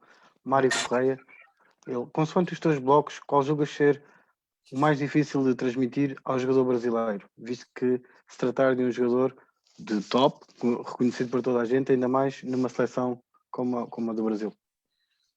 Muito legal a pergunta, Mário. O bloco mais difícil é o dos princípios, né? Os modelos válidos que desenvolvem princípios e subprincípios da forma de jogar. Nós temos atletas que têm muito potencial técnico, mas já mencionado aqui através de uma pergunta também e a resposta, né? Os atletas eles acabam desenvolvendo outros princípios de jogo nos seus clubes. E aí a dificuldade maior é para que eles reajustem esses princípios da forma de jogar do modelo brasileiro, da cultura brasileira. Isso, de forma nenhuma, é uma crítica, pelo contrário, né? Os atletas eles estão no dia a dia do clube, então é natural que os treinadores eles coloquem aquilo que eles têm como filosofia. Eu respeito muito isso dentro dos clubes, mas eu tenho uma dificuldade para desenvolver os princípios. Então, o bloco dos modelos válidos é o mais difícil. Porque o da exercitação, os atletas eles já possuem certo refinamento técnico. Então, tudo que eu ofereço para melhorar a parte técnica, eles reagem de forma muito positiva, porque ele já tem essa capacidade. E também no controle de eficiência, né? Da transferência, que é o jogo propriamente, eles também me apresentam uma solução muito satisfatória, né? Eles, inclusive, agregam muito na atividade. Agora, o dos modelos é o mais complicado. É o princípio de desarmar no tempo certo, às vezes de ler o que está acontecendo antes de fazer uma abordagem. Normalmente, o atleta brasileiro ele é muito sanguíneo, então ele é muito impulsivo, ele vai chegar de qualquer jeito e às vezes acaba sofrendo um drible. Então, antes dele abordar, antes dele desarmar, ele precisa se concentrar para ler predominância, para entender se é importante induzir, porque tudo que ele fizer sozinho, ele vai mover um bloco, né? Ele vai mover um bloco defensivo ou um bloco ofensivo a partir do movimento dele. Então, ele tem que ter um pouquinho mais de cuidado. Marquinhos, já te fiz esta pergunta em off, mas voltaram a colocá-la. Pedro Mesquita, como detectas ou percebes que um atleta chegou ou tem classe A para entrar na seleção? Existe alguma matriz de avaliação? Desculpa, pode repetir? Eu não entendi direito. Sim. A pergunta é do Pedro Mesquita. Como é que detecta ou percebe que um atleta chegou à classe A para entrar na seleção? Existe alguma matriz de avaliação?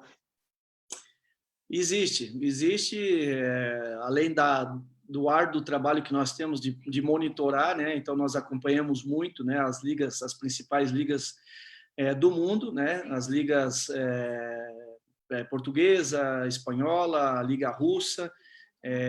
A gente está sempre muito próximo delas, onde nós temos os nossos principais jogadores jogando também, e a Liga Brasileira, que é a nossa liga, onde a gente tem um contato muito mais próximo.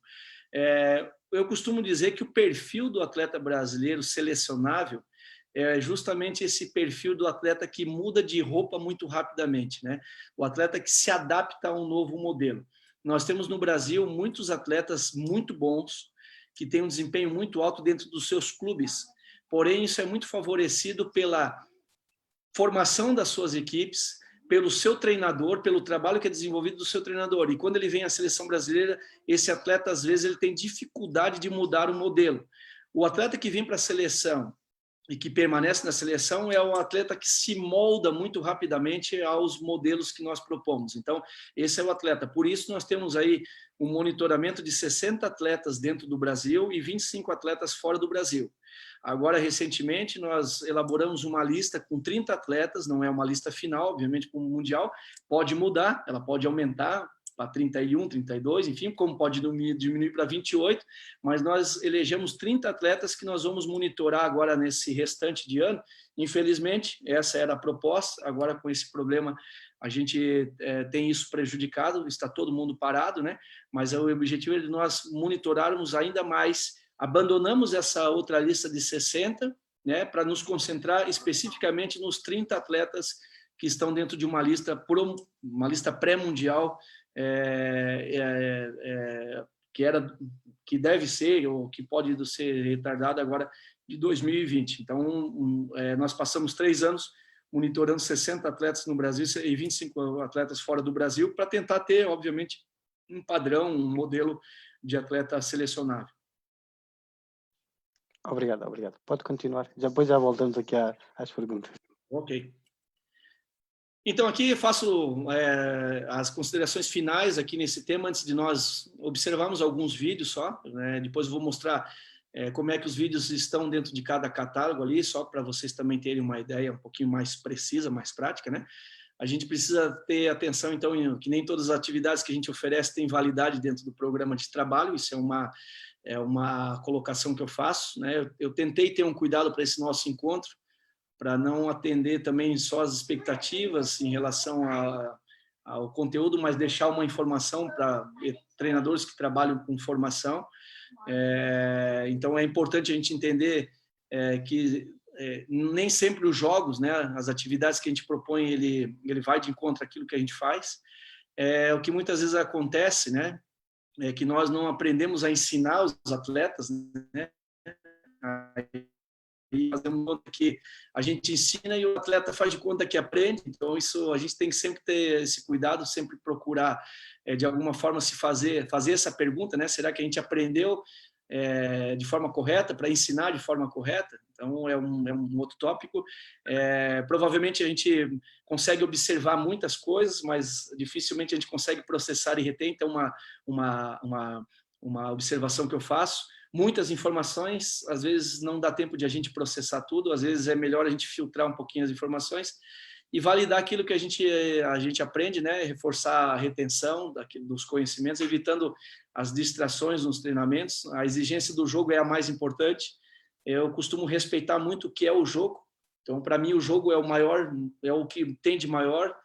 Então, respeitar o jogo ao máximo, né? Para validar aquilo que acontece no jogo. Nada que não faz parte do jogo está dentro da minha metodologia de trabalho, nada. Eu não perco tempo fazendo coisas que o jogo não pede. Eu não perco tempo fazendo atividades que não têm nexo nenhum com o jogo. A ideia é tentar dessecar sempre o jogo, entender mais sobre o jogo e realizar somente aquilo que o jogo pede, né? Tudo aquilo, porque eu já acho que é muita coisa, não é fácil, né? A gente não sabe, né? A gente às vezes não sabe onde a gente acertou, onde a gente errou, mas a gente precisa vencer a si mesmo. Então, é uma questão, uma exigência do alto rendimento, da função que a gente ocupa, né, como selecionador. Muitas vezes a gente passa batido sobre alguns pontos, mas eu estou sempre tentando refletir, e quando a gente tem uma metodologia, fica mais fácil identificar aonde que a gente errou, né? Onde é que a dose foi maior do que deveria ter sido, e dessa maneira a gente tenta ajustar para poder não só vencer, mas construir um trabalho bacana, né? Eu vou fechar aqui só para a gente... Eu vou mostrar para vocês um pouquinho só do que está dentro do caderno, tá, pessoal? Então, acho que todos vocês conseguem ver aqui, né? Consegue ver minha área de trabalho? Sim, vê-se bem, Marquinhos. Oi?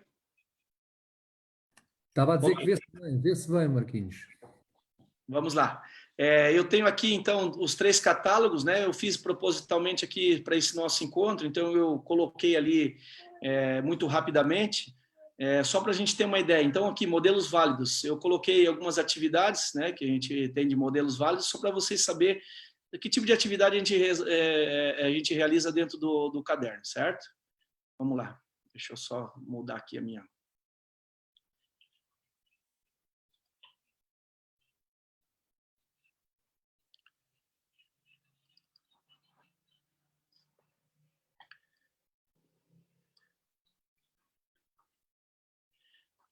Então, aqui, ó, tem uma atividade de modelos válidos, que a gente trabalha alguns princípios e subprincípios do jogo, da forma de defender. Aqui é uma ação que nós damos um sinal, o atleta ele sai da base de defesa, então aleatoriamente eles vão sair da base de defesa, ele vai até o ataque, né, finalizar a bola, e com isso eu dou uma fração de tempo para aquele ataque. Por quê? Porque se ele demorar ao finalizar essa ação aqui, ele retorna para a defesa para pressionar o ataque e a ser rápido, né? Depois desse momento, o que eu faço? Eu aciono uma ação de supervantagem numérica.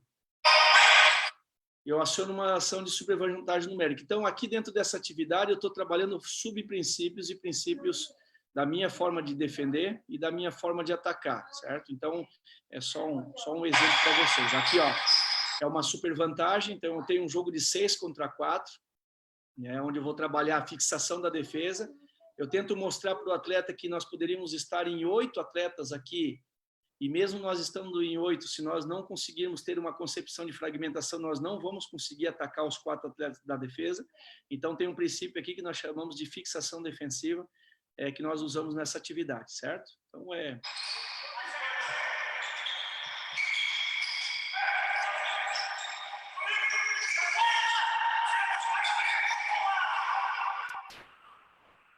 ok? Eu vou passar... Opa, fechei aqui, desculpa.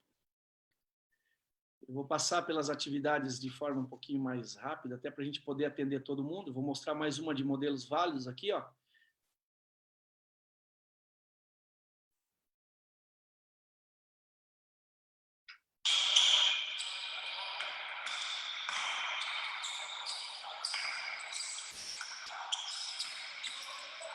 Então, dentro dos modelos válidos, nós utilizamos também um processo analítico. Então, dentro desse catálogo, existem algumas atividades que elas iniciam ali 5, 10 minutos. Quando eu falo analítico, né, eu tenho uma definição diferente.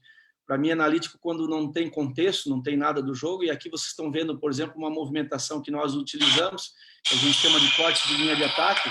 Então, aqui eu estou desenvolvendo algumas relações com os atletas, né, para princípios de posicionamento, os passes específicos. Então, isso aqui está dentro desse catálogo, certo? Se tiverem alguma dúvida, também pode me perguntar em relação à atividade. Por enquanto, o pessoal ainda está todo a observar. Ok. Vou mostrar mais uma de modelos válidos, então, aqui.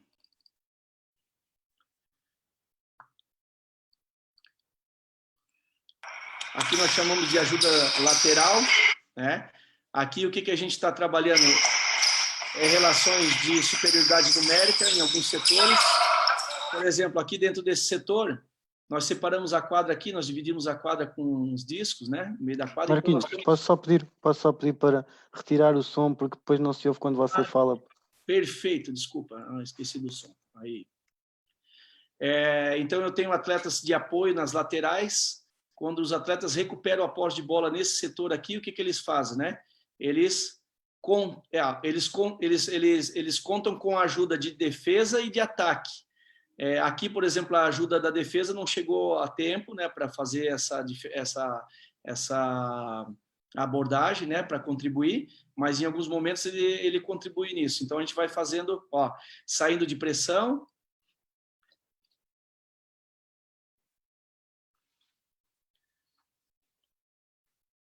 Ó, por exemplo, aqui a defesa, né, lateral, ela contribui nessa defesa de jogo 3 contra 2 desse setor, ninguém mais pode entrar, só quem está nas laterais pode entrar. Então, a gente vai desenvolvendo alguns princípios de jogo, certo? Ó, 3 contra 2, usando o goleiro como atleta de defesa também, para trabalhar essas relações aqui. Então, é mais uma atividade que está dentro do catálogo.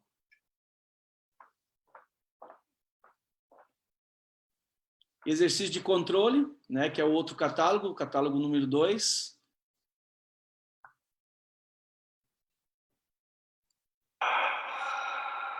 Aqui eu uso uma metodologia que a gente chama de reposições dinâmicas. Então, eu vou exercitar a condição técnica do atleta dentro de estruturas, transições, às vezes até ataque posicional ou ataque inferioridade, enfim. Mas o objetivo é usar as metodologias de reposição dinâmica para reconstrução dos sistemas. E também o que a gente chama de desmanche defensivo, né? Porque eu estou colocando atletas nas laterais e atletas em trios, eles não estão montados numa ação 3 contra 2 já, 2 atletas de defesa com os 3 posicionados. Eles estão vindo de uma situação como se eles estivessem recuperando a posse de bola muito próximo um do outro, lá no canto da quadra, e eles vão precisar elaborar o desenho ofensivo. Então, ó, eu aciono e o desenho ofensivo vai acontecendo. Os 2 atletas se posicionam na defesa, eles vão tentar esse ataque. Ó, após finalizar essa ação, eles esquecem essa bola, nós repomos uma bola, ó, em velocidade, para que a defesa tenha esse comportamento, ela seja rápida para recuperar e o ataque esteja predisponível a atacar o mais breve possível. Então,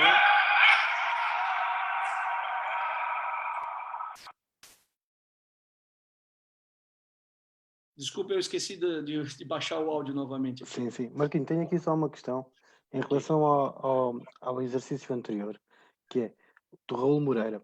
Como consegue dar complexidade ao trabalho de circulações ofensivas analíticas? Vai colocando defesas em inferioridade ou evolui logo para o jogo formal? Boa pergunta. E eu até, nessa oportunidade ali, esqueci de falar que antes de nós colocarmos essas 4 bases de defesa para fazer aquela movimentação do corte de linha, nós iniciamos elas com 3 bases. Isso é a fração de treinamento, né? Eu falei que eu ia comentar sobre isso, então me perdoe, eu vou voltar lá para não ficar devendo essa informação. Onde é que está aqui? Acho que é essa aqui. Não, não é esse. Deixa eu voltar aqui.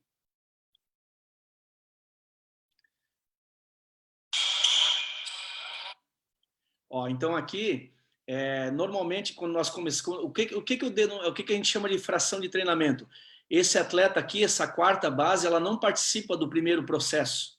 Na fração de treinamento eu trabalho só com esses 3 primeiro, só que eu já fiz isso, como eu já fiz isso, hoje eu não volto mais para a metodologia de fração, porque isso já está memorizado no atleta. Mas quando eu implantei esse sistema de corte de linha, essa 4ª base aqui, ela não existia. Existiam só 1, 2 e a 3ª base. E nós fazíamos só esse movimento. Quando eles mecanizaram esse movimento, né, mecanizaram, o que eu digo eles entenderam o que cada um fazia, aí nós incluímos a 4ª base. O que eu faço no processo seguinte? Nós aplicamos as etapas de treinamento da seguinte forma. Nós colocamos a defesa posicionada sem resistência, então a defesa ela vai se movimentar, isso é normal, todo mundo faz há muitos anos, né? Coloca a defesa ali, mas o que nós queremos com a defesa montada ali nessa situação? Apenas para os atletas perceberem os trajetos que o ataque está percorrendo, como é que o comportamento da defesa funciona, como é que o defensor vai proceder em determinada situação, se ele vai trocar ou se ele vai acompanhar a defesa. Nós vamos lendo isso, então ele está sem oposição. E aí, num terceiro momento, nós colocamos a defesa com resistência, ou seja, a defesa tentando roubar a posse da bola, recuperar a posse da bola. Nesse processo, quando nós colocamos a defesa com resistência, é que nós estabelecemos as variações das movimentações, certo? Então, estou voltando aqui para finalizar isso. Ok? Sim, ok. Vamos ver mais uma aqui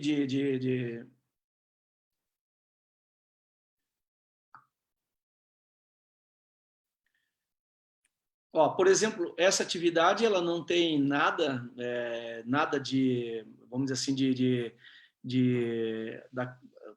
não tem objetivo da questão tática. Claro que a questão tática ela vai estar presente sempre, mas é uma atividade de exercício, né, para nós melhorarmos a percepção do atleta, a elaboração dos desenhos, a recuperação rápida. Então, ela está no catálogo 2, no bloco 2, né, que é uma atividade que a gente usa transições para fazer isso. Então, os atletas não estão no modelo que é o modelo de transição, a preocupação não é o desenho, mas exercitar a técnica do atleta, certo? Então, vamos lá, só mostrar para vocês aqui.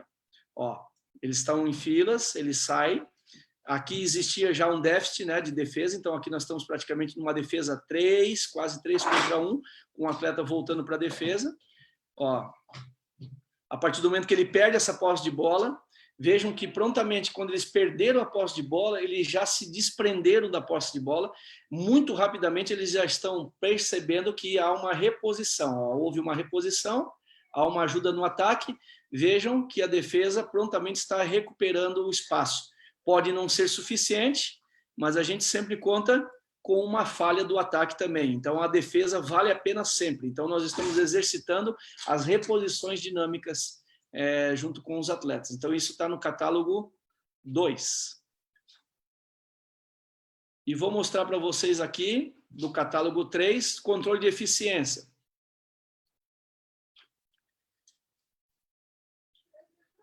Jogando esse jogo, que nós chamamos de jogo de setor lateral, aqui vocês vão perceber que nós temos alguns cones no meio da quadra, né? Poderiam ser discos, ou então fitas, né? Aqui para ficar mais característico. Existem 2 atletas de ataque, 2 atletas de defesa, 2 atletas de ataque e defesa. Eles podem trocar bola normalmente entre os discos, sem problema nenhum. O que eles não podem é passar entre os discos, somente pelo centro da quadra, para formar ações de 3 contra 2. O ataque pode passar, mas a defesa não pode passar nesse primeiro momento. Então, jogando essa atividade do catálogo 3, que é de controle de eficiência, eu estou jogando dentro da minha forma de jogar. Eu gosto, né, de colocar sempre uma linha imaginária, uma fragmentação dessa estrutura de jogo, para que os meus atletas eles tenham mais facilidade dentro do jogo. Então, vai acontecer o desenvolvimento. Vou deixar a atividade correr um pouquinho, depois a gente para aqui para fazer observações. Ó, saída de trocas de linha. Então, isso aqui é um princípio tático, né? Nós trocamos a linha de armação pela linha de busca e aproximação. Vocês vão ver lá 2 atletas saindo sem bola, para a entrada da segunda linha. E depois disso, vocês vão perceber, por exemplo, busca e aproximação, um passe de apoio lateral e uma sustentação para o ataque depois. Então, eles vão tentando fazer a todo instante isso. E isso é um princípio de jogo que nós temos. Aqui desse lado vai ficar ainda um pouco mais característico agora, vai ficar melhor para vocês também observarem. Vejam só, nós estamos formando um jogo de duplas. Eu quero primeiro trabalhar esse entrosamento entre as duplas. Eu tenho um jogo de 4 contra 4, né? Às vezes eu retiro esses cones ou os discos do meio da quadra, mas eu sigo dizendo para eles que é uma linha imaginária, que eles precisam enxergar essa linha e jogar em duplas para facilitar o jogo de duplas, para acontecer justamente isso aqui, ó. Por exemplo, ele pode apoiar, esse atleta ele pode apoiar do lado de cá, desde que não ultrapasse essa linha. Então, o que ele faz? Ele entrou para cá, para ter isso aqui. Olha o que eles estão fazendo. Eles estão fazendo um jogo de dupla. Nesse momento, não importa o que os outros 2 estejam fazendo, eu cobro que os outros 2 estejam correndo em relação ao que está acontecendo. Mas vejam eles oferecendo ajuda a todo instante, bola dentro da área, eles tentando jogar a todo instante. Então, aqui tem controle de transferência do que a gente faz no treino para a nossa forma de jogar.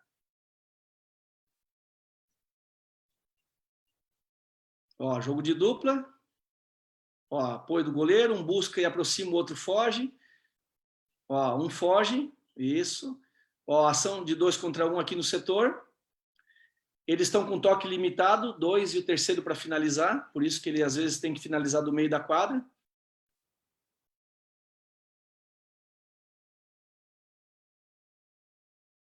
Aqui a defesa não pode entrar, então ele percebeu que ele entrou errado, ele vai ter que voltar para o seu setor, porque ali é só o ataque que pode entrar.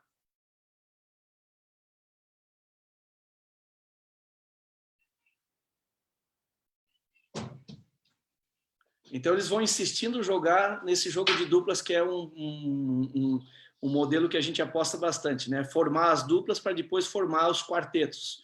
A gente investe muito... Marquinhos, tenho aqui uma pergunta em relação a este exercício. Pois não. É do Raul Moreira, novamente. A equipa que defende neste exercício é mediante o seu processo defensivo ou é em função do comportamento do adversário? Boa pergunta. Aqui não está o modelo defensivo.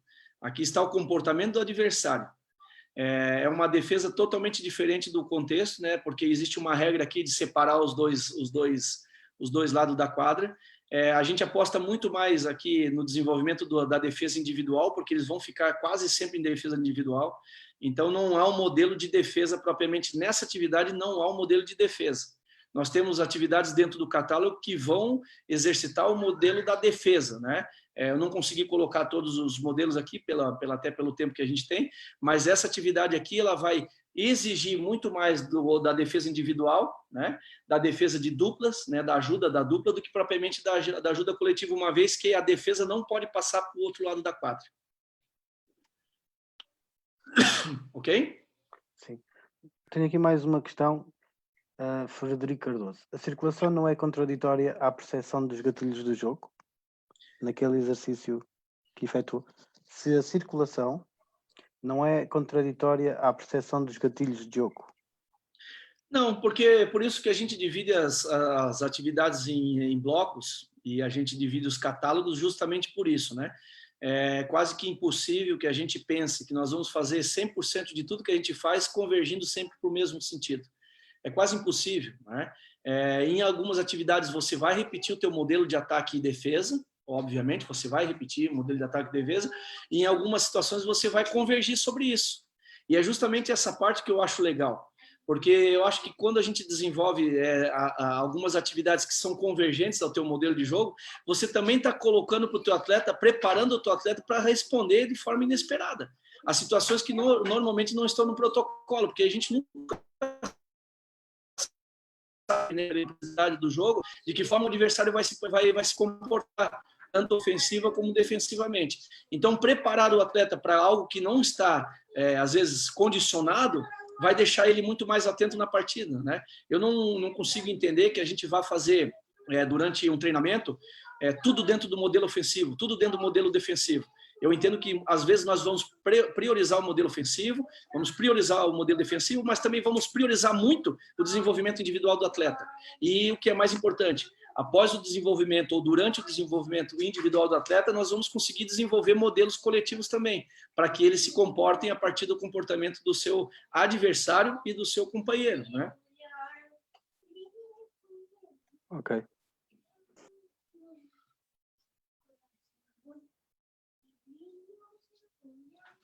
Então, basicamente, a atividade é essa, né? Ela discorre com essa preocupação, né? Os atletas, eles não ultrapassam o lado oposto, então, claro que não está aqui, por exemplo, um modelo de ataque que nós temos com corte de linha, né? Porque eles não podem passar, opa, aqui acontece, por exemplo, acontece olha lá, olha o que acontece nesse estágio, que é o que acontece muito no jogo, né? A fixação e o isolamento da defesa, né? E aqui o atleta retornando para a sua quadra de defesa, e esse atleta aqui, usando as costas da defesa, a defesa preocupada com esse atleta, que é o seu atleta direto, e esse atleta direto, quando na verdade ele deveria ter feito uma recomposição defensiva, porque valeria muito mais a pena ele incentivar que a bola saísse atrás do que saísse na frente. Mas isso aí, olha lá, a defesa não pode fazer isso, aqui ele erra na defesa, né? Ele erra na defesa, ele não pode fazer isso, ou ele pode, num segundo momento, fazer. Mas o que a gente quer é justamente isso, né? Criar surpresas no sistema defensivo e também no sistema ofensivo, ok?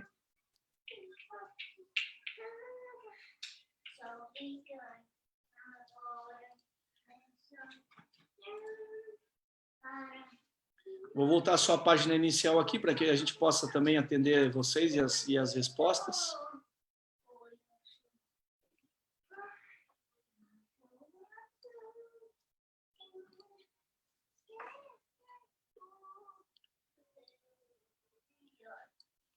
Ok, pessoal, como parte do conteúdo, era basicamente isso. Fico aqui à disposição de vocês. Marquinhos, tenho aqui uma pergunta. Rui Simões questiona: como preparar um jogo, por exemplo, contra Portugal, tem um dos jogadores mais imprevisíveis do mundo, e na semana seguinte vai jogar a Espanha com um modelo diferente ao português? Isso são os desafios da função. Por isso, eu tenho uma filosofia de trabalho e não é só relacionado à seleção, é uma filosofia de trabalho que eu arrasto dentro do clube. Aqui no Brasil, como todos vocês sabem, nós jogamos muito. Nós chegamos a fazer 2 jogos de Liga Nacional numa semana e chegamos a fazer mais um jogo de Liga Regional, porque no Brasil, além das ligas da Liga Nacional, nós temos ligas regionais. Então, nós acabamos jogando 3 vezes numa semana, muitas vezes, contra 3 adversários totalmente diferentes, que usam modelos diferentes. Então, o que a gente tenta se preparar na seleção? Para tentar impor um ritmo de jogo, para nós tentarmos jogar para o nosso adversário mais problema do que ele nos joga. Porque, obviamente, se nós formos só estruturar o jogo para enfrentar Portugal num dia e 2 dias depois você está enfrentando a Espanha, você tem a chance de falir nas 2 partidas. Então, a gente se preocupa sim, a gente tenta extrair informações e observar quais são os comportamentos, as incidências que acontecem dentro do jogo de Portugal, né? Além da questão dos atletas que têm muito potencial individual, também a questão coletiva, e depois 2 dias você está jogando com outro modelo de jogo diferente, com outra defesa diferente. Então, a gente tenta, de alguma forma, manter o nosso foco para nós jogarmos mais por dentro do adversário do que para nós mesmos, né? Então não há como você se preparar especificamente só para um adversário. Você tem que impor mais problema do que resolver mais problemas, né? Marquinhos, uma pergunta do Paulo Luís, treinador adjunto do Sporting. Ele dar os parabéns ao Marquinhos pela forma aberta que apresenta a sua metodologia de treino. E a pergunta é se a limitação de toques não é muitas vezes um obstáculo à dinâmica e continuidade do exercício. Sim, sim. É uma questão que a gente sempre... Muito obrigado pela tua presença também. Agradeço também pelas referências. E é uma questão que a gente sempre se pergunta, né? Eu, particularmente, já me questionei bastante sobre a limitação de toque nas tarefas, né?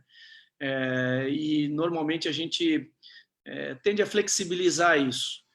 Por um lado, ele te limita, às vezes, a possibilidade de você jogar mais individualmente, de fazer uma ação que necessita, às vezes, de um ajuste melhor da recepção da bola, então você vai precisar, às vezes, dar 2, 3 toques na bola. E, por outro lado, você, às vezes, busca na sessão respostas mais rápidas, né? Quando você limita o número de toques na bola, você automaticamente está obrigando o teu atleta a iniciar o processo de decisão antes de receber a posse de bola. Ele precisa elaborar já isso antes de receber. Então, eu obrigo o meu atleta que tem um toque limitado, às vezes, a ter uma amplitude visual, a escanear um pouco mais rápido o ambiente, para que quando ele receba a bola, ele já dê um destino importante.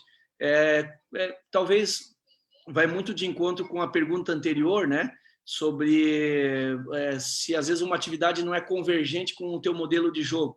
E isso é uma equação que nós, treinadores, precisamos desenvolver, né, essa sensibilidade para saber quais as atividades nós vamos liberar os toques e qual atividade que é importante a gente, às vezes, reduzir um pouco o número de toques.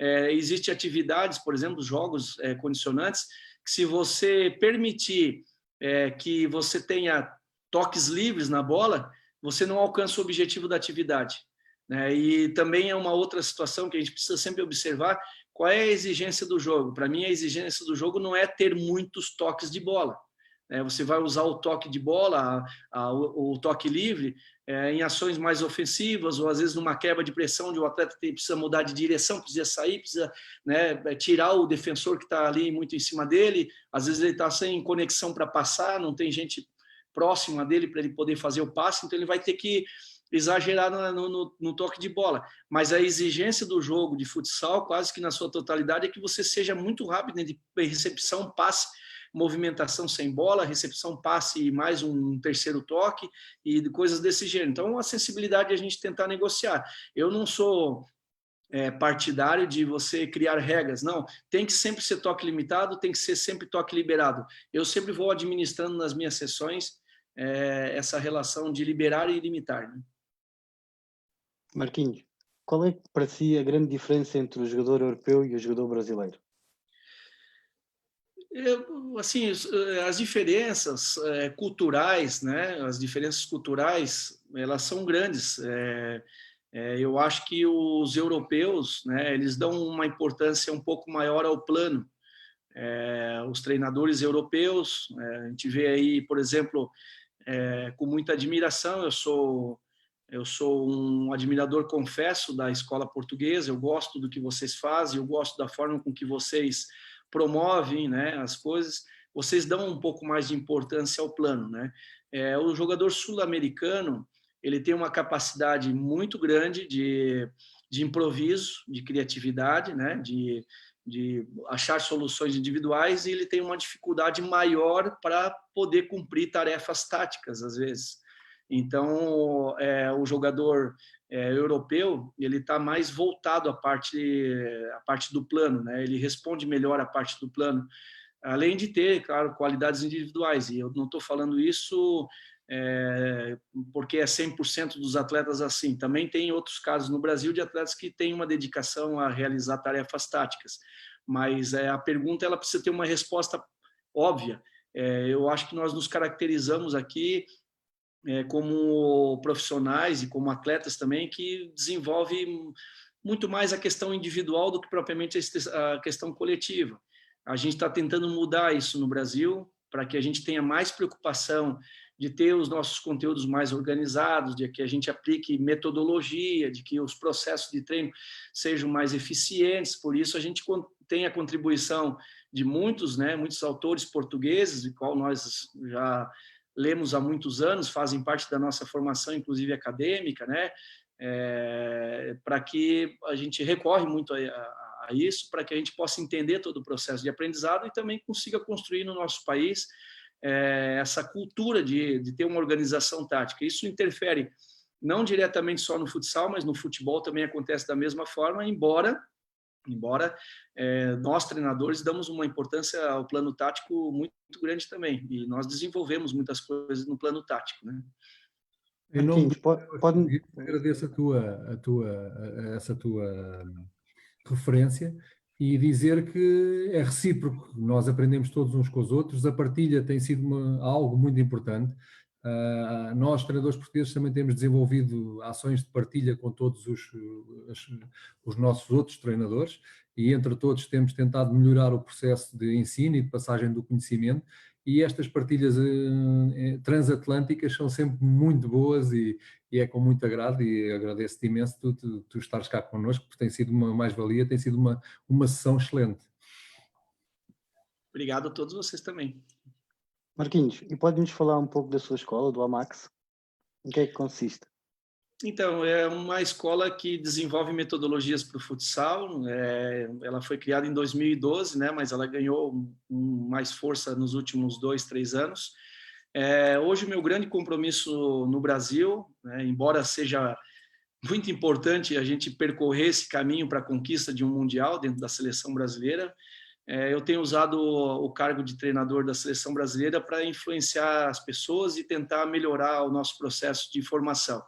Então, hoje eu estou muito mais obcecado, muito mais voltado a ajudar os treinadores, né, a construir o seu caminho, a auxiliar os treinadores a entender melhor sobre os conceitos do jogo, as metodologias. Então, a AMAX ela é uma empresa voltada a isso. Ela desenvolve cursos online, ela desenvolve também cursos presenciais. Nós, esse ano, fizemos aqui o primeiro curso de pós-graduação, em parceria com a CBF em Carlos Barbosa, para profissionais, né? Nós tivemos 63 profissionais cursando uma especialização específica em futsal, com uma matriz curricular voltada somente ao futsal e ao jogo, ao desenvolvimento de metodologias e processos. Então, a AMAX, ela procura justamente suprir, vamos dizer assim, uma lacuna que existia há muito tempo atrás, onde os treinadores, não só de seleção, mas de grandes clubes, permaneciam muito numa ilha, muito afastado dos treinadores de formação. Então, a gente está tentando, de alguma forma, ajudar os treinadores, ajudar aquelas pessoas que querem se tornar treinadores a entender um pouquinho melhor todo esse processo. Uma pergunta aqui, como é que é trabalhar com o monstro Ferretti, como denominaram aqui? O Ferretti, para mim, é uma das maiores referências no Brasil, né? E claro que a gente tem, como eu mencionei aqui, admiração por outros profissionais de outros países, né? Eu gosto muito de alguns treinadores espanhóis, como eu acompanho muito o trabalho aí de muitos treinadores em Portugal. No Brasil, nós tivemos grandes treinadores que marcaram muitas épocas, muitos ciclos, né? Ricardo Lucena, Miltinho, né, que faleceu há pouco tempo atrás, marcaram um grande território, mas de todos eles, o Ferretti sempre foi a minha maior referência, né, e tê-lo hoje na seleção, no cargo de auxiliar técnico, vejam que contraditório, né, porque o natural seria o contrário, né, de eu estar auxiliando ele, mas ele num gesto de muita humildade, faz a função de forma muito brilhante, compartilha comigo, me coloca alguns problemas para resolver às vezes, porque ele diz que a função dele é me colocar dúvidas, né? e ele faz muito bem isso, e ele me auxilia muito, né, no todo o processo de construção, de maneira que eu não me vejo treinador da seleção brasileira sozinho, né? Eu estou ao lado do Ferretti e compartilho tudo, desde as convocações até os planos de trabalho, tudo que nós fizemos tem o aval dele. É uma pessoa espetacular, uma pessoa muito inteligente e um grande ser humano. Marquinhos, antes de passar à última pergunta que vou deixar para o amigo João, tenho aqui uma questão. 5 segredos obrigatórios de uma equipa de sucesso, na sua opinião. 5 segredos? Sim. Primeiro e o mais importante, disciplina. Eu acho que isso é fundamental para qualquer equipe, qualquer seleção. Compromisso. Isso não tenha dúvida, comprometimento, melhor dizendo, porque compromisso às vezes a pessoa tem e não tem comprometimento, né? E é importante que isso esteja sempre presente. Humildade, para reconhecer que todos os profissionais são importantes, que todas as seleções, todos os clubes também buscam a mesma coisa que nós, então nós temos que olhar o nosso adversário sempre como parceiro. Partilha, que eu acho que é fundamental, porque eu nunca tive receio nenhum de falar sobre aquilo que eu faço, e quando eu falo sobre aquilo que eu faço, de maneira nenhuma eu digo que aquilo é a solução. Muitas vezes eu apresentei coisas que eu faço e as pessoas questionaram, e isso me fez refletir, me fez melhorar. Então, tudo que eu faço, a maneira que a minha equipe joga, que as minhas equipes jogam, elas estão em todos os canais abertos. Então, partilhar me fez crescer. Então, eu acho que isso é importante. E o último, e não menos importante, porque talvez a ordem não seja essa, capacitação. Nós somos eternos aprendizes. A gente precisa estar o tempo todo buscando capacitação, a gente precisa estar sempre aprendendo. Eu acho que esses 5 itens fazem com que qualquer pessoa, qualquer profissional ou qualquer equipe tenha sucesso, se ela estiver disposta a passar por todas essas etapas. João, uma pergunta para o amigo Marquinhos Xavier. Vamos lá. Marquinhos, mais uma vez obrigado, foi fantástico, eu gostei muito de ouvir esta sessão. Tu ainda és um treinador relativamente jovem, mas já com um currículo vasto. Tens tido o teu currículo todo no Brasil, nível de clubes, agora a seleção. No futuro, vês-te a treinar alguma equipa europeia? Então, eu tenho vários sonhos na minha vida, vários desejos, né? Mas eu também tenho a tranquilidade de aguardar. Eu acho que isso que tu colocou é importante, né? Eu me sinto muito precoce na função ainda, né? Fiz 46 anos agora recentemente.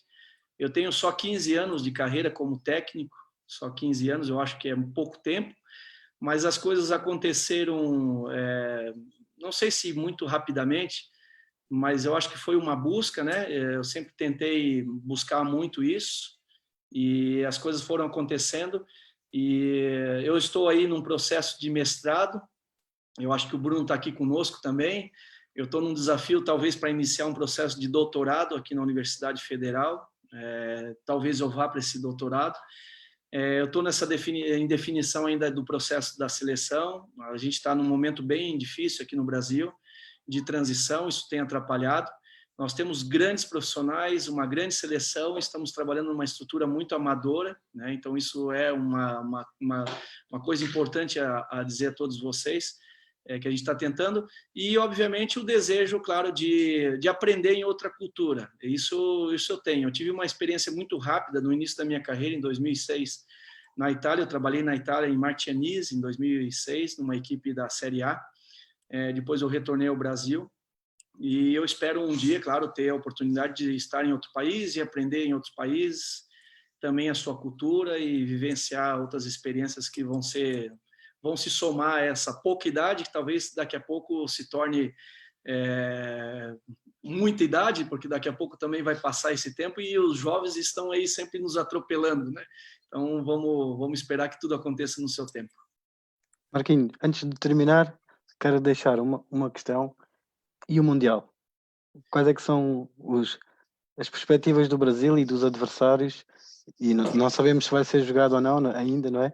Mas como é que avalia o Brasil e já agora a seleção portuguesa, já que estamos a falar de Portugal? Sim. Eu, sinceramente, não tenho expectativas sobre o Mundial, não tenho nenhuma expectativa. Eu não tenho expectativa e eu justifico porque, normalmente, as expectativas nos levam a frustrações. Eu tenho perspectiva.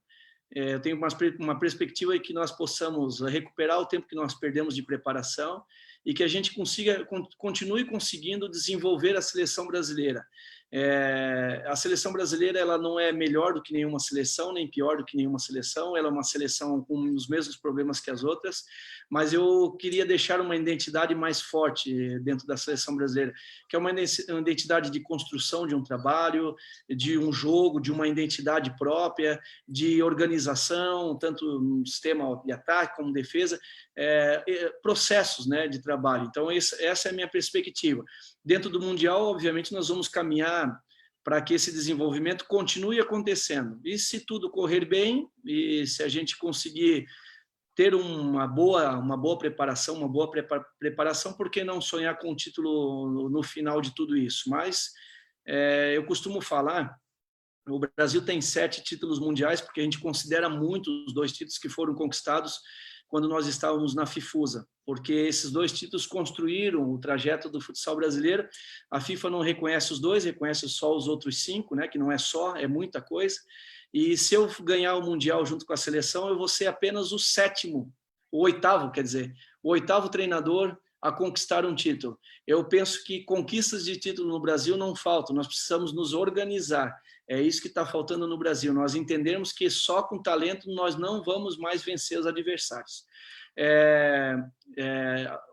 Finalizando então, eu gosto muito da seleção portuguesa, eu gosto muito do Jorge Brás, do qual aproveito aqui para parabenizá-lo pela merecida, né, nomeação ao melhor técnico de seleções do mundo, e eu consigo entender perfeitamente por que o Jorge, pelo 2º ano, foi escolhido como melhor treinador.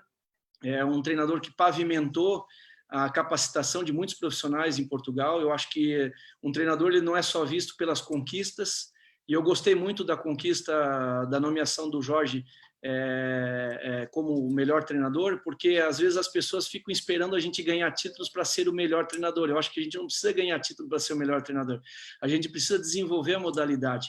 Então, eu gosto muito da seleção portuguesa. Eu fiquei muito feliz de poder me encontrar com todos vocês aí em Portugal no ano passado, né, de a gente poder ter tido a experiência.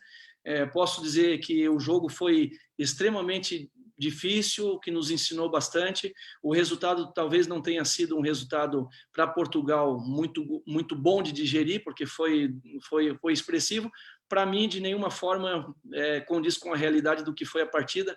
Eu já assisti várias vezes o jogo Brasil-Portugal, e Portugal esteve muito bem no jogo. Nós tivemos ali a oportunidade de também estar muito concentrado e fazer uma grande vitória, mas gosto muito da seleção portuguesa, e para todas as pessoas que me perguntam, eu aponto a seleção portuguesa como uma das seleções muito forte, candidata ao título do Mundial, sem dúvida nenhuma. Marquinhos, olha, muito obrigada pela partilha, pela disponibilidade, e agora, em jeito de despedida, quero pedir uma mensagem para todos os teus fãs, para os fãs brasileiros da seleção, do Carlos Barbosa e já agora da Zona Técnica. Quero deixar um abraço a vocês. Eu talvez fui um pouco prolixo nas minhas respostas, então eu acabei me estendendo no tempo aqui, talvez, e exigindo de vocês uma permanência um pouco maior aqui nesse encontro, né? Mas eu quero dizer para vocês da minha satisfação. Quando o João me fez o convite para estar com vocês, de pronto eu atendi, porque foi uma satisfação, como se fosse uma criança ganhando um brinquedo. Eu gosto muito do futsal português, tenho uma amizade de muito tempo com o João, de carinho também. Um pedido dele jamais poderia ter sido negado. Então, estar aqui com vocês hoje foi muito bacana.